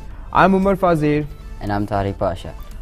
Now we'll be having the casual third place match. That's GCC Twin Towers versus GCK Skull Crushers. Twin Towers consisting of Shamli and Abdul Hakim. And Skull Crusher from Kandy will consist of Senuka and Roshani. So right now with the Clash Royale Clash Royale is a rather tactical game in comparison to the other games. When I say tactical, I mean it to be different, because usually the games we look forward to are usually Valorant, Krunker, which is an FPS game. So right now, as we can see, the third place match is going on. Shane and Assassinator Edge represent Gateway College Colombo, and Baymax and Baymer represent Gateway College Kandy. As you can see, there are two Mega Knights on the giant skeleton. That's not something we normally see. The objective of this game is to take down both towers. Whichever duo takes down both towers win. Right now, a very heavy push there by Shamli and Assassinator Edge. Massive Prince push is also on the other side. They can easily get 3 towers at this rate.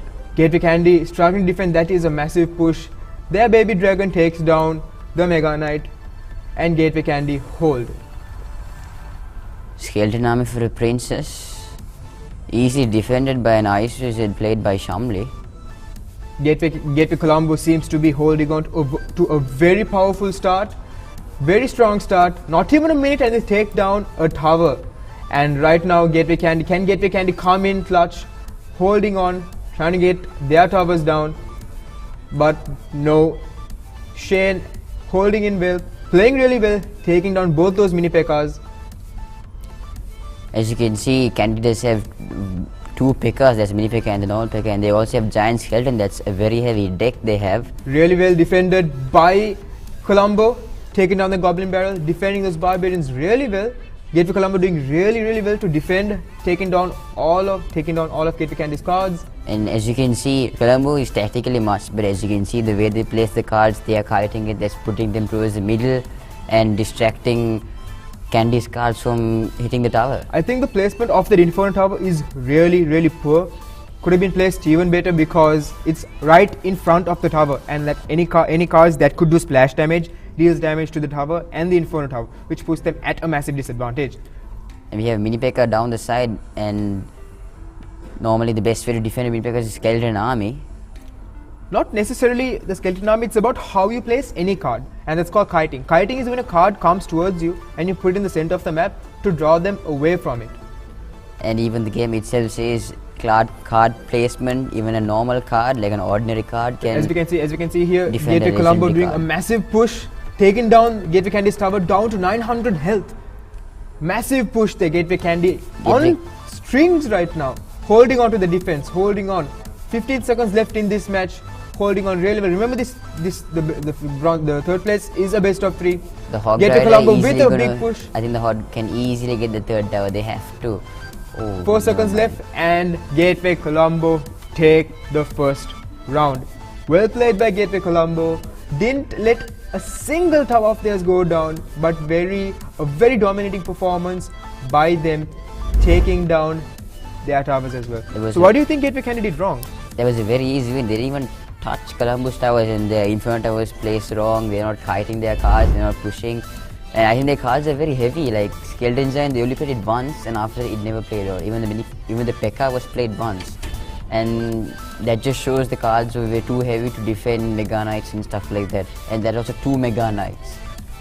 I think that Gateway Candy should have done is I wouldn't say it was such an exaggerated win. Like Gateway Candy did deal a considerable amount of damage to Gateway Colombo's cards. But I think what they could have done better, I think what Sanuka and Roshni could have done better was that they could have placed their cards better, regardless of the deck they had. Because the Mega Knight usually is a card that is really good for defense, okay?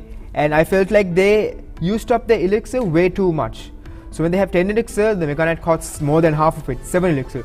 So maybe if they could place it one at a time, maybe once they place the Mega Knight, they could place maybe a princess or a witch or a wizard behind to deal that extra damage.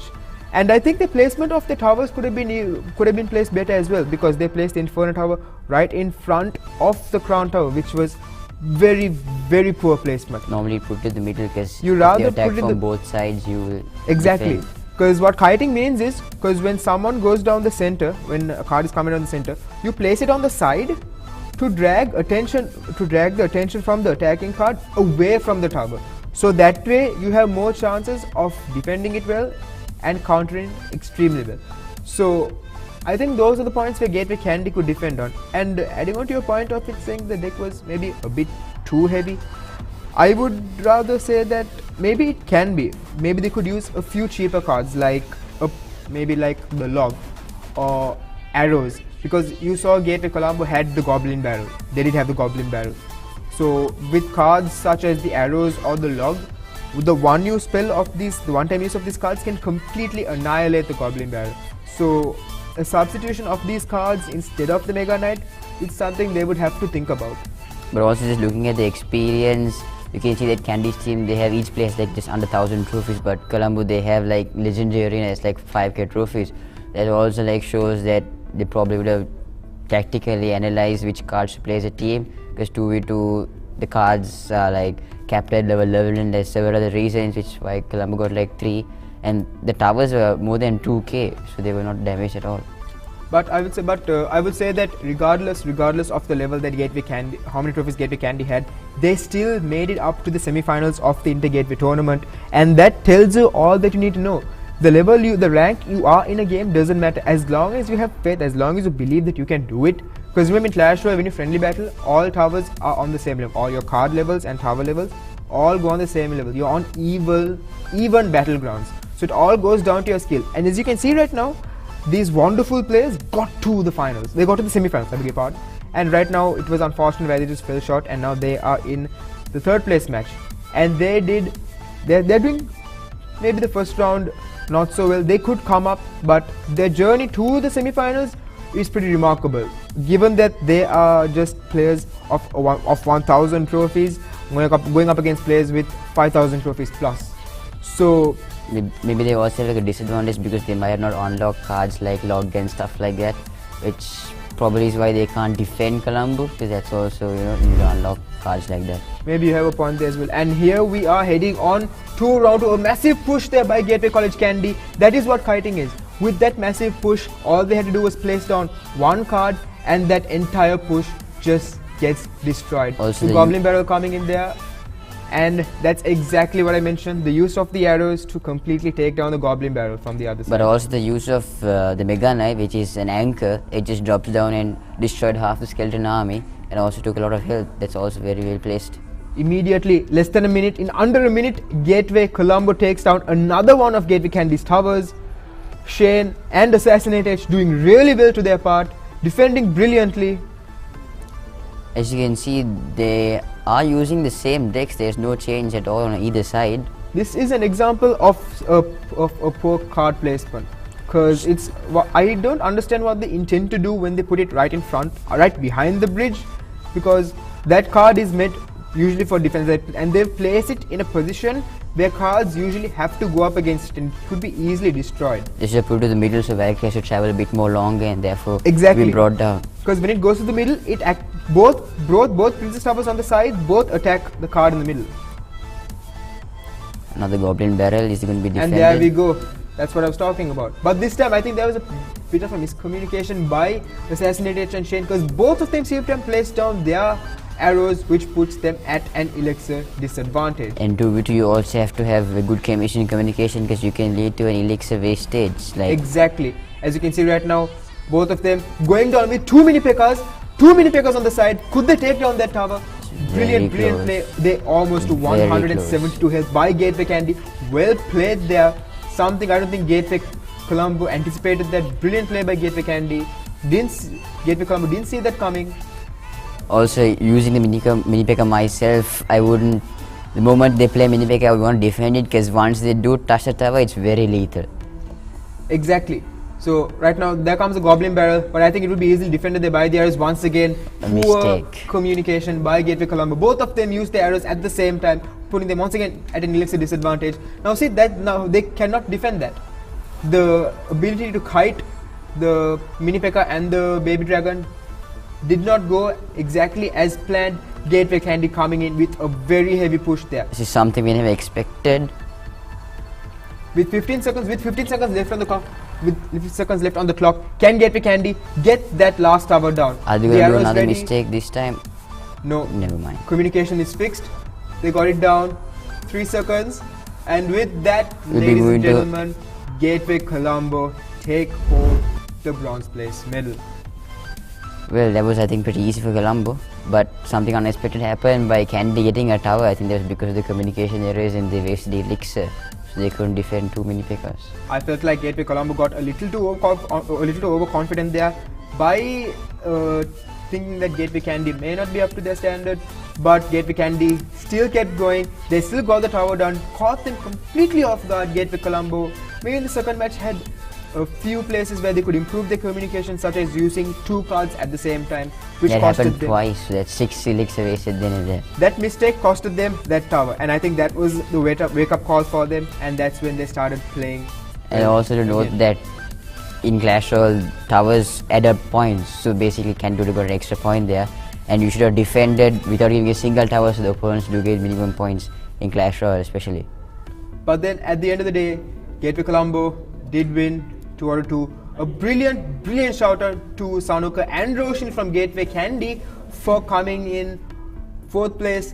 However, they still got to the semi-final. They still got to the Inter-Gateway semi-finals of Clash Royale, which is a remarkable achievement. Given their level, they still got up there, and that sort of shows the spirit they have, the communication, the chemistry that they have. They hopefully that they take part for the future Inter-Gateway events, where they could maybe shine and maybe they could show out what their skills and ability are. Taking in this loss not just as a loss, but as experience, like a stepstone where they know what to do next time, what not to do next time. So I feel like this would be a really good experience for them. So Tariq, what do we have coming up next? Next we have Rocket League as an exhibition match. It'll be very interesting. It's Vihanga and Firzan, and we have another team that consists of Tisat and Alim. Which would be the next match would be Rocket League. So it would be an exhibition match as well between the best Rocket League players in Gateway.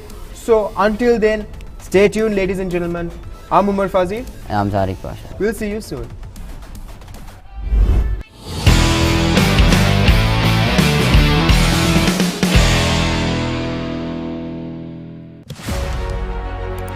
Watch the excitement real time.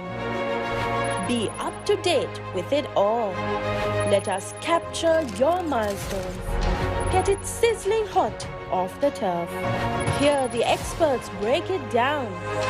Dig deep into the nitty-gritties. Be inspired by their greatness. Relive all the scintillating action.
Stay tuned with Papare.com for the latest updates.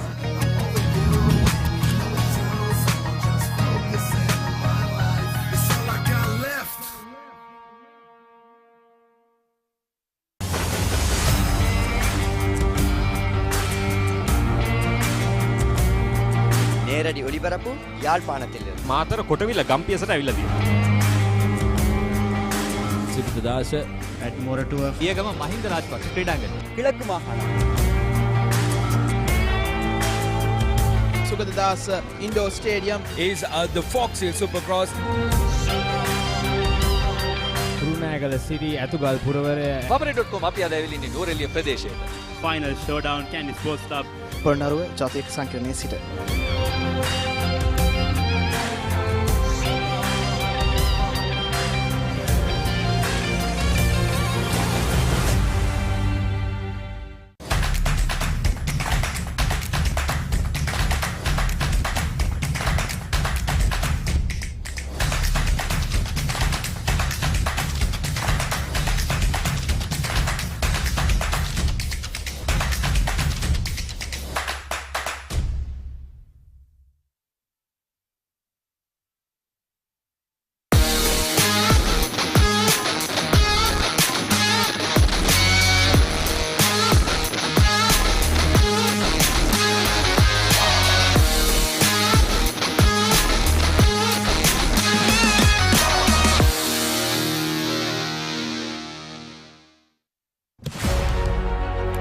catch the excitement real time. Be up to date with it all. Let us capture your milestones. Get it sizzling hot off the turf. Hear the experts break it down. Dig deep into the nitty-gritties. Be inspired by their greatness. Relive all the scintillating action.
Stay tuned with the Papare.com for the latest updates.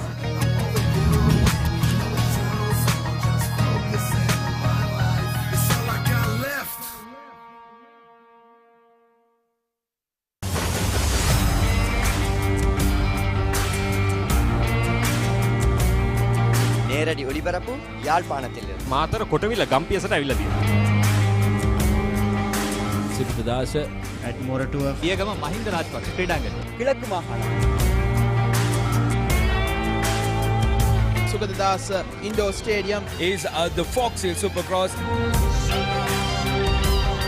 Kurunegala සිටි ඇතුගල් පුරවරය Papare.com අපි අද ඇවිල්ලා ඉන්නේ නූරෙලිය ප්‍රදේශයට. final showdown Candy Sports Club Polonnaruwa ජාතික සංකීර්ණයේ සිට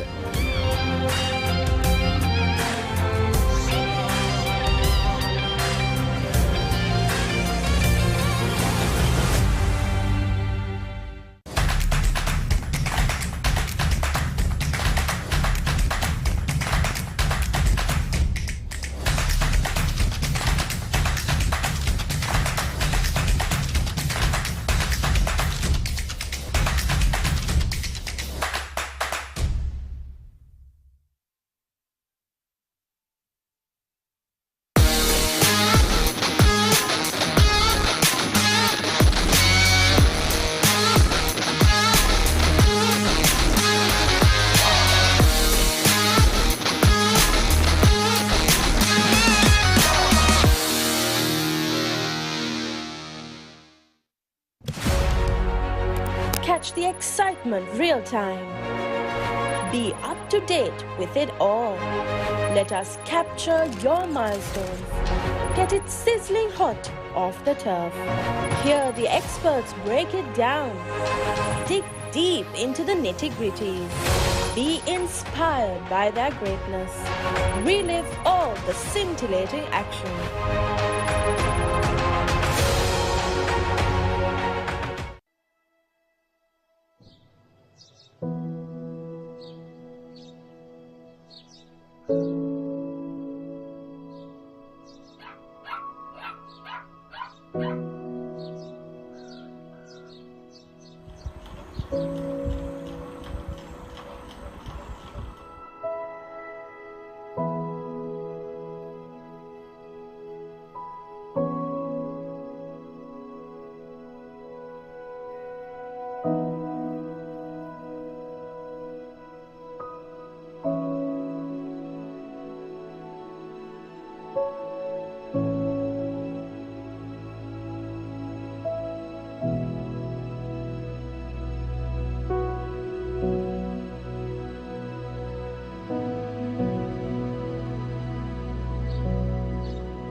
Stay tuned with the Papare.com for the latest updates.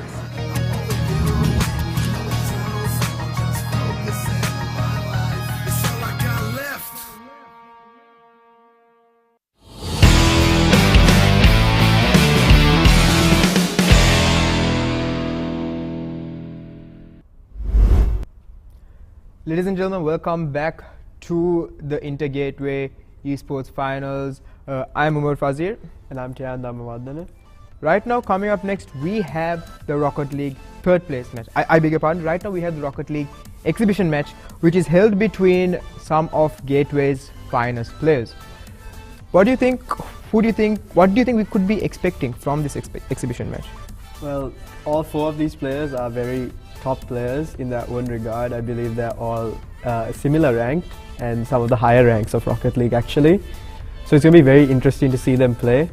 One of the teams is actually the team that will be playing tomorrow in the finals match for Rocket League, which will be very interesting to see. That team consists of Disat and Alim. They fought really hard and they actually came out and won, and they are doing absolutely well. I've played against them. I'm no match for them, unfortunately. Maybe next year. But yeah, they are very good at the game, and they're going to be going up against Vihanga and his teammate. I think the opposite team, which would be Vihanga and Firaz, I'm not sure if that's the order, but these are some of the names you're going to have to watch out for. Firaz is Gateway's Rocket League champion, representing Gateway in the Inter-School Esports Championship, where he did win us the gold medal. So Gateway's best is going to be in this exhibition match. Unfortunately, he could not take part in the actual tournament because of an injury. So with that, we have Firaz with Vihanga. Vihanga is also one of Gateway's top Rocket League players, but hasn't been able to show off his skills live or in an esports tournament before, and this would be his first opportunity. So we would see what he's got. I feel like both these duos up against each other would provide an interesting match, as it would be a best of 3. Yeah, the best of 3 will be exciting. We might even go to 3 maps. I mean, the only advantage you can say is that Disat and his duo have been playing together for this tournament and they have been practicing. But still, Vihanga is pretty good at the game, and with the Rocket League champion by your side, I'm sure he's in good company to try to take them down. But I don't think that is the case, because right here Firaz has been, because of his injury, he has been away from the game for the past few months, and he has only just recently logged on. So you could say that his skills are a bit rusty, but he has the mechanics going on. So we need to see how the game sort of develops, because again, in Rocket League anything could happen. You could be 2 goals up. Rocket League is very similar to the game of football, where whoever scores the most amount of goals wins. So right now it would be difficult to say what would happen, because if you are 2 goals up and you have about 30 seconds remaining, anything can happen. You could, within those 30 seconds, the opponents could score 4-5 goals each. So you have to get your game sense up. And it looks like the game is just getting ready. I think all the players are joining and it has started. I think they are going through a bit of technical difficulties, because it seems like the party leader has left the game. Yeah, we'll be starting the game shortly, but for now, talking about the teams, if we talk about their ranks, actually Disat is a plat player, which is pretty high in Rocket League, and above him his teammate is actually Diamond. Currently, to my knowledge, if we count out Firaz, if you count out Firaz, he is currently the best player. Alim, he is Diamond, which is in the tournament he's been playing really well, better than any other player that we have seen. Vihanga is also a plat player, similar skill level to Disat, we can say. Could you tell me a bit of the Rocket League rankings? How would we be able to differentiate how the level of Vihanga, Alim and Disat? I believe that well, the game has started, but basically plat is just the 1 rank below Diamond. But the game has started here. You can see the actually blue team is going to be taking the ball to the corner. In this game you want to center it in front of the goal so your teammate can come and hit it. So as we can see here, it was against what we thought. So Vihanga would be playing against Firaz instead. Both top players going against each other. Vihanga in the blue team, Glacial Apple is Vihanga, and on the other team we have Firaz playing for the blue team, and Firaz got the first goal. There we go. This is what I'm talking about. Not rusty after all, it seems. This is, he wasn't given that title for no reason. Still showing what he's got, regardless of getting back in the game after so long, getting in that first goal. So how would Vihanga respond to this sudden start off there? Yep, both teams hitting the ball really well. Firaz actually aerialing it really well, going to be centering it, no one to take it down. Vihanga going to be hitting it over to the other team's side. Ooh, both teams zip past, not being able to get a foot on the ball, and there we go. Firaz with the second goal. Wow, that was incredible. Less than a minute in, Firaz with 2 goals. Gateway Candy seems to be having a wonderful player under their roof, showing them showing everyone here what he's got.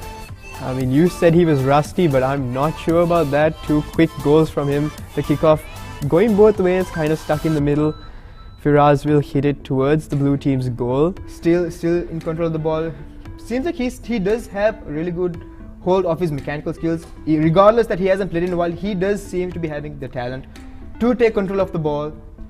And Firaz will look to center the ball here, but caught out by Alhim in the air. Vihanga is going to be trying to hit it over to the orange side, but Firaz gets the better of him.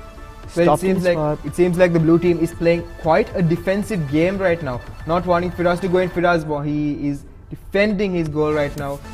He seems to be playing very neutral. He doesn't want to go too far. He doesn't want to go back. But speaking of that, I think that will be a goal. Alhim scores. What a player. Good capitalization. He knew that Firaz was in air and Disat unfortunately couldn't defend that. Free goal for him. What do you think their strategy should be? Do you want one player to attack and one player to defend?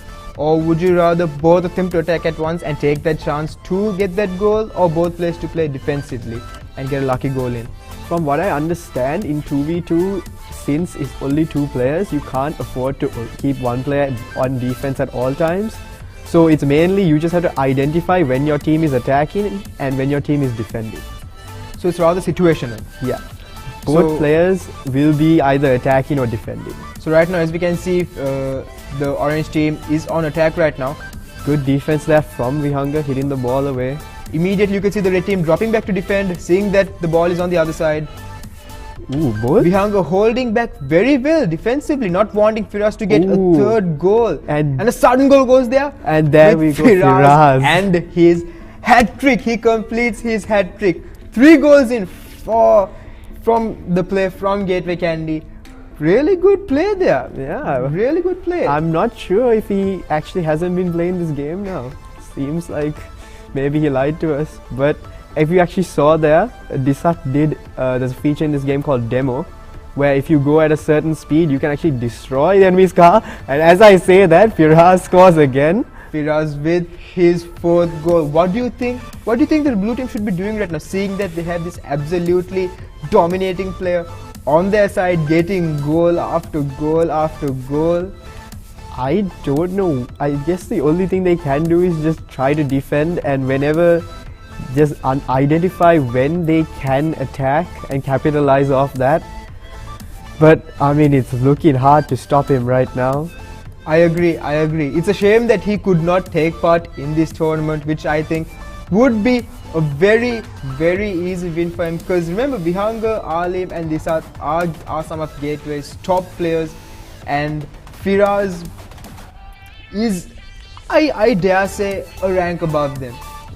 With his dominating performance right now, with some of our best, he's really showing what he's capable of, what Gateway is capable of. Speaking of that, eventually it ends up towards the blue team's goal as Disat takes it at Firaz with his 5th goal. That was a good setup there from Disat. You saw him hit it off the wall.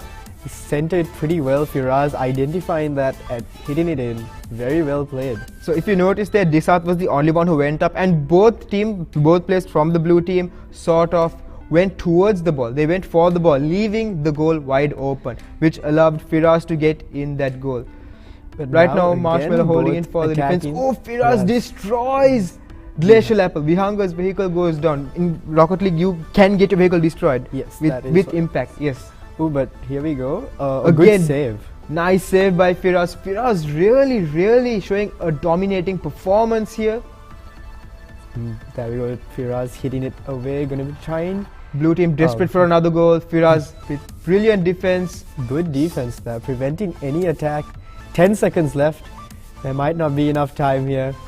Can they steal away at least one more goal to settle the score down? But build the confidence up. But the until ball needs the to ball touch there we go. But the orange team win with a score of 6-2. Absolutely dominating performance by Firaz. 5 goals and an assist.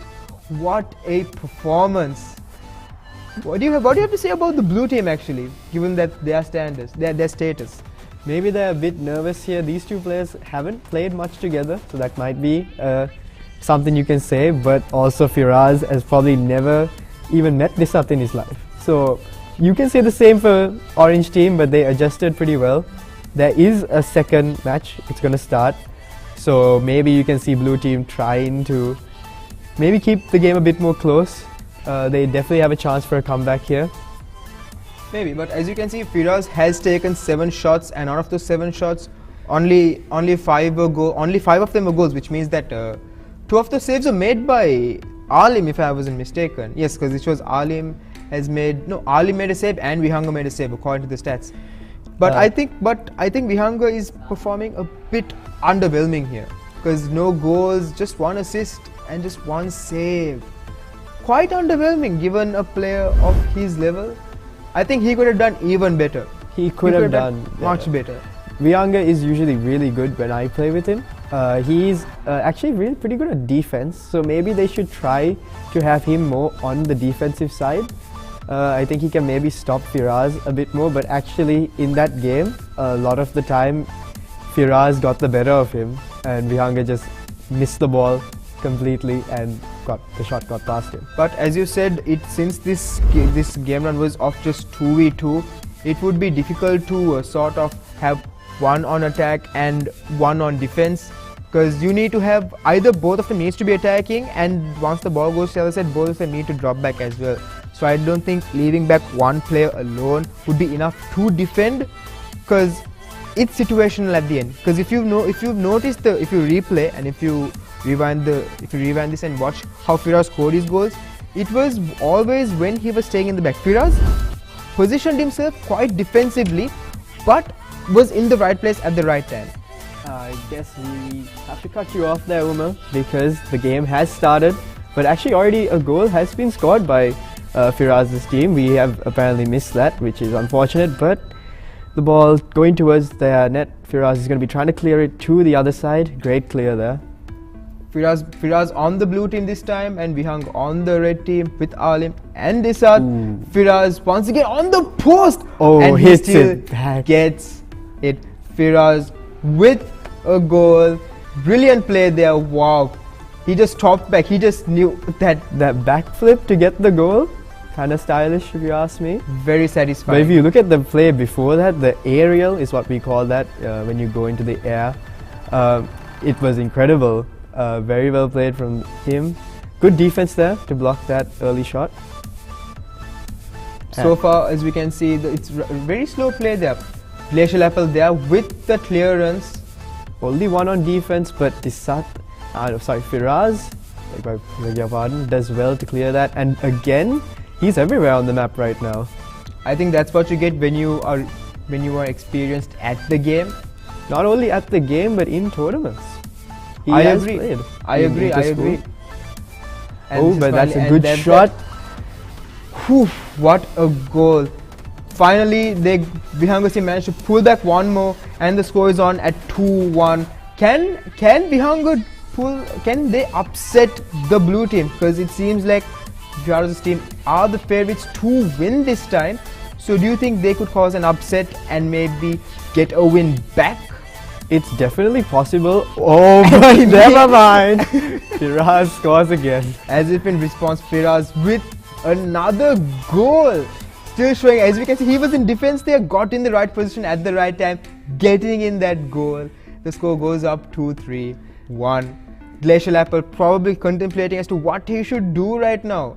Because with a player like Firaz against him, it's difficult to think about it at the situation itself. Very difficult, but the ball finally going towards the blue team's goal, but Firaz doing well to clear it. But actually, no blue team back on defense if they can start a quick attack, but they do Firaz miss drops it. back. Firaz sees an opening, gets the ball up, slowly dropping back. Firaz, ooh, nice shot. Vihanga, good save by him. That is some really good play by the orange team, because both of them did drop back to defend on time. Glacial Apple pushing up with the ball.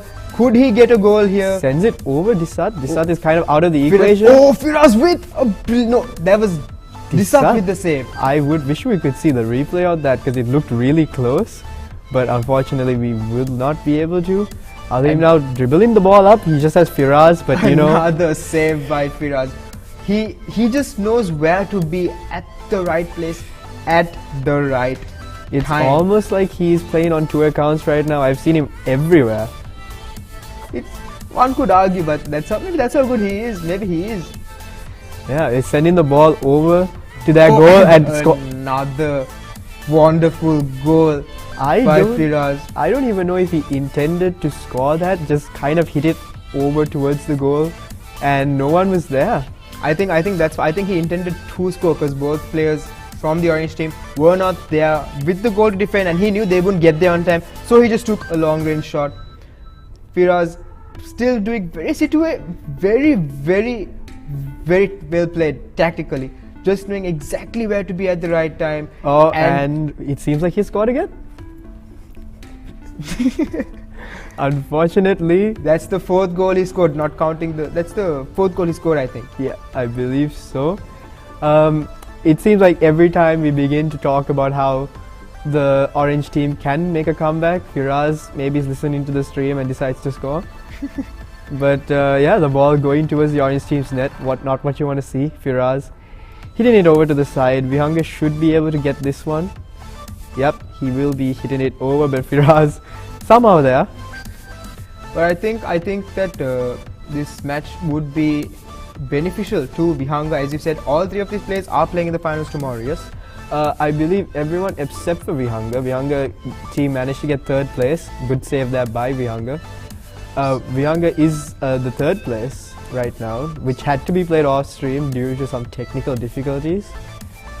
So then I would believe Glacial Apple just missing his goal. Firaz with another save. Both of them missed their saves. And Alim takes the shot very well. Just if you can watch that, see both of them missed their save, and Alim just hits it on the post and waits patiently for the goal to go in. I think this is really good experience for Disat and Alim for tomorrow. Yeah, definitely going up against some of Gateway's best players. From what I understand, they are going up against a GCK team, I believe, and their team is really good. Played really well, knocked out Vihanga actually.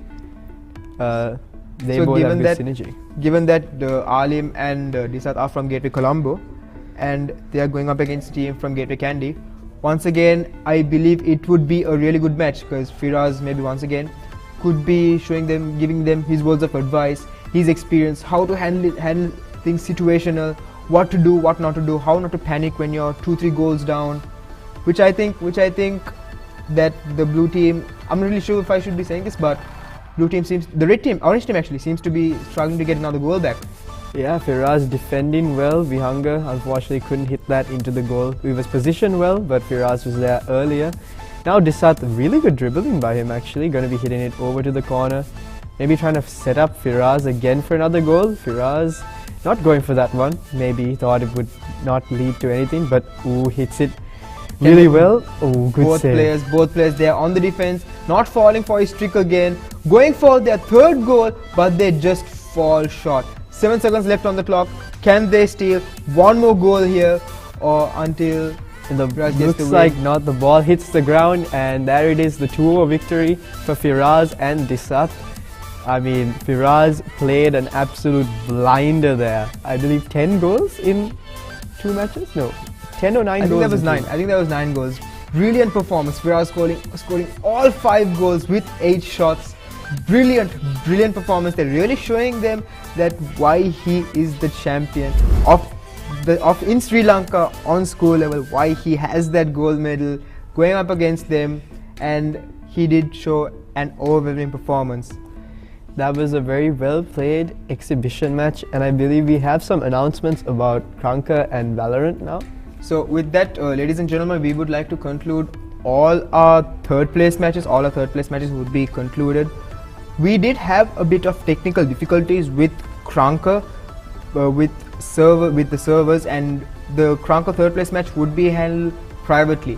And with Valorant, there seems to be an international issue with all servers being down worldwide, and we would not have the Valorant third place match today either. It would be held privately as well, and the scores and announcements will be handled on on another day onwards. I We are still pending on the Valorant finals tomorrow. If the server issue still continues, we would not have the finals tomorrow. It would once again be done privately, which would not be streamed either, unfortunately. But until then, ladies and gentlemen, all other finals would be happening tomorrow on time, on schedule. yeah, I believe to add to that, I think tomorrow we are starting with Krunker third place. So just keep that ready. It's going to start at 4 p.m. again. And Krunker third place, we will start with that and then go to the Krunker finals. And then we have the Battle Royale games, which is PUBG and COD VR. And then we have the Rocket League finals, as well as the COD multiplayer finals, the Clash Royale finals, Valorant finals. Hopefully the issue will be fixed by tomorrow. And yeah, it's going to be very intense. I think for each game, some of the best players at school level definitely are playing. Yes, definitely.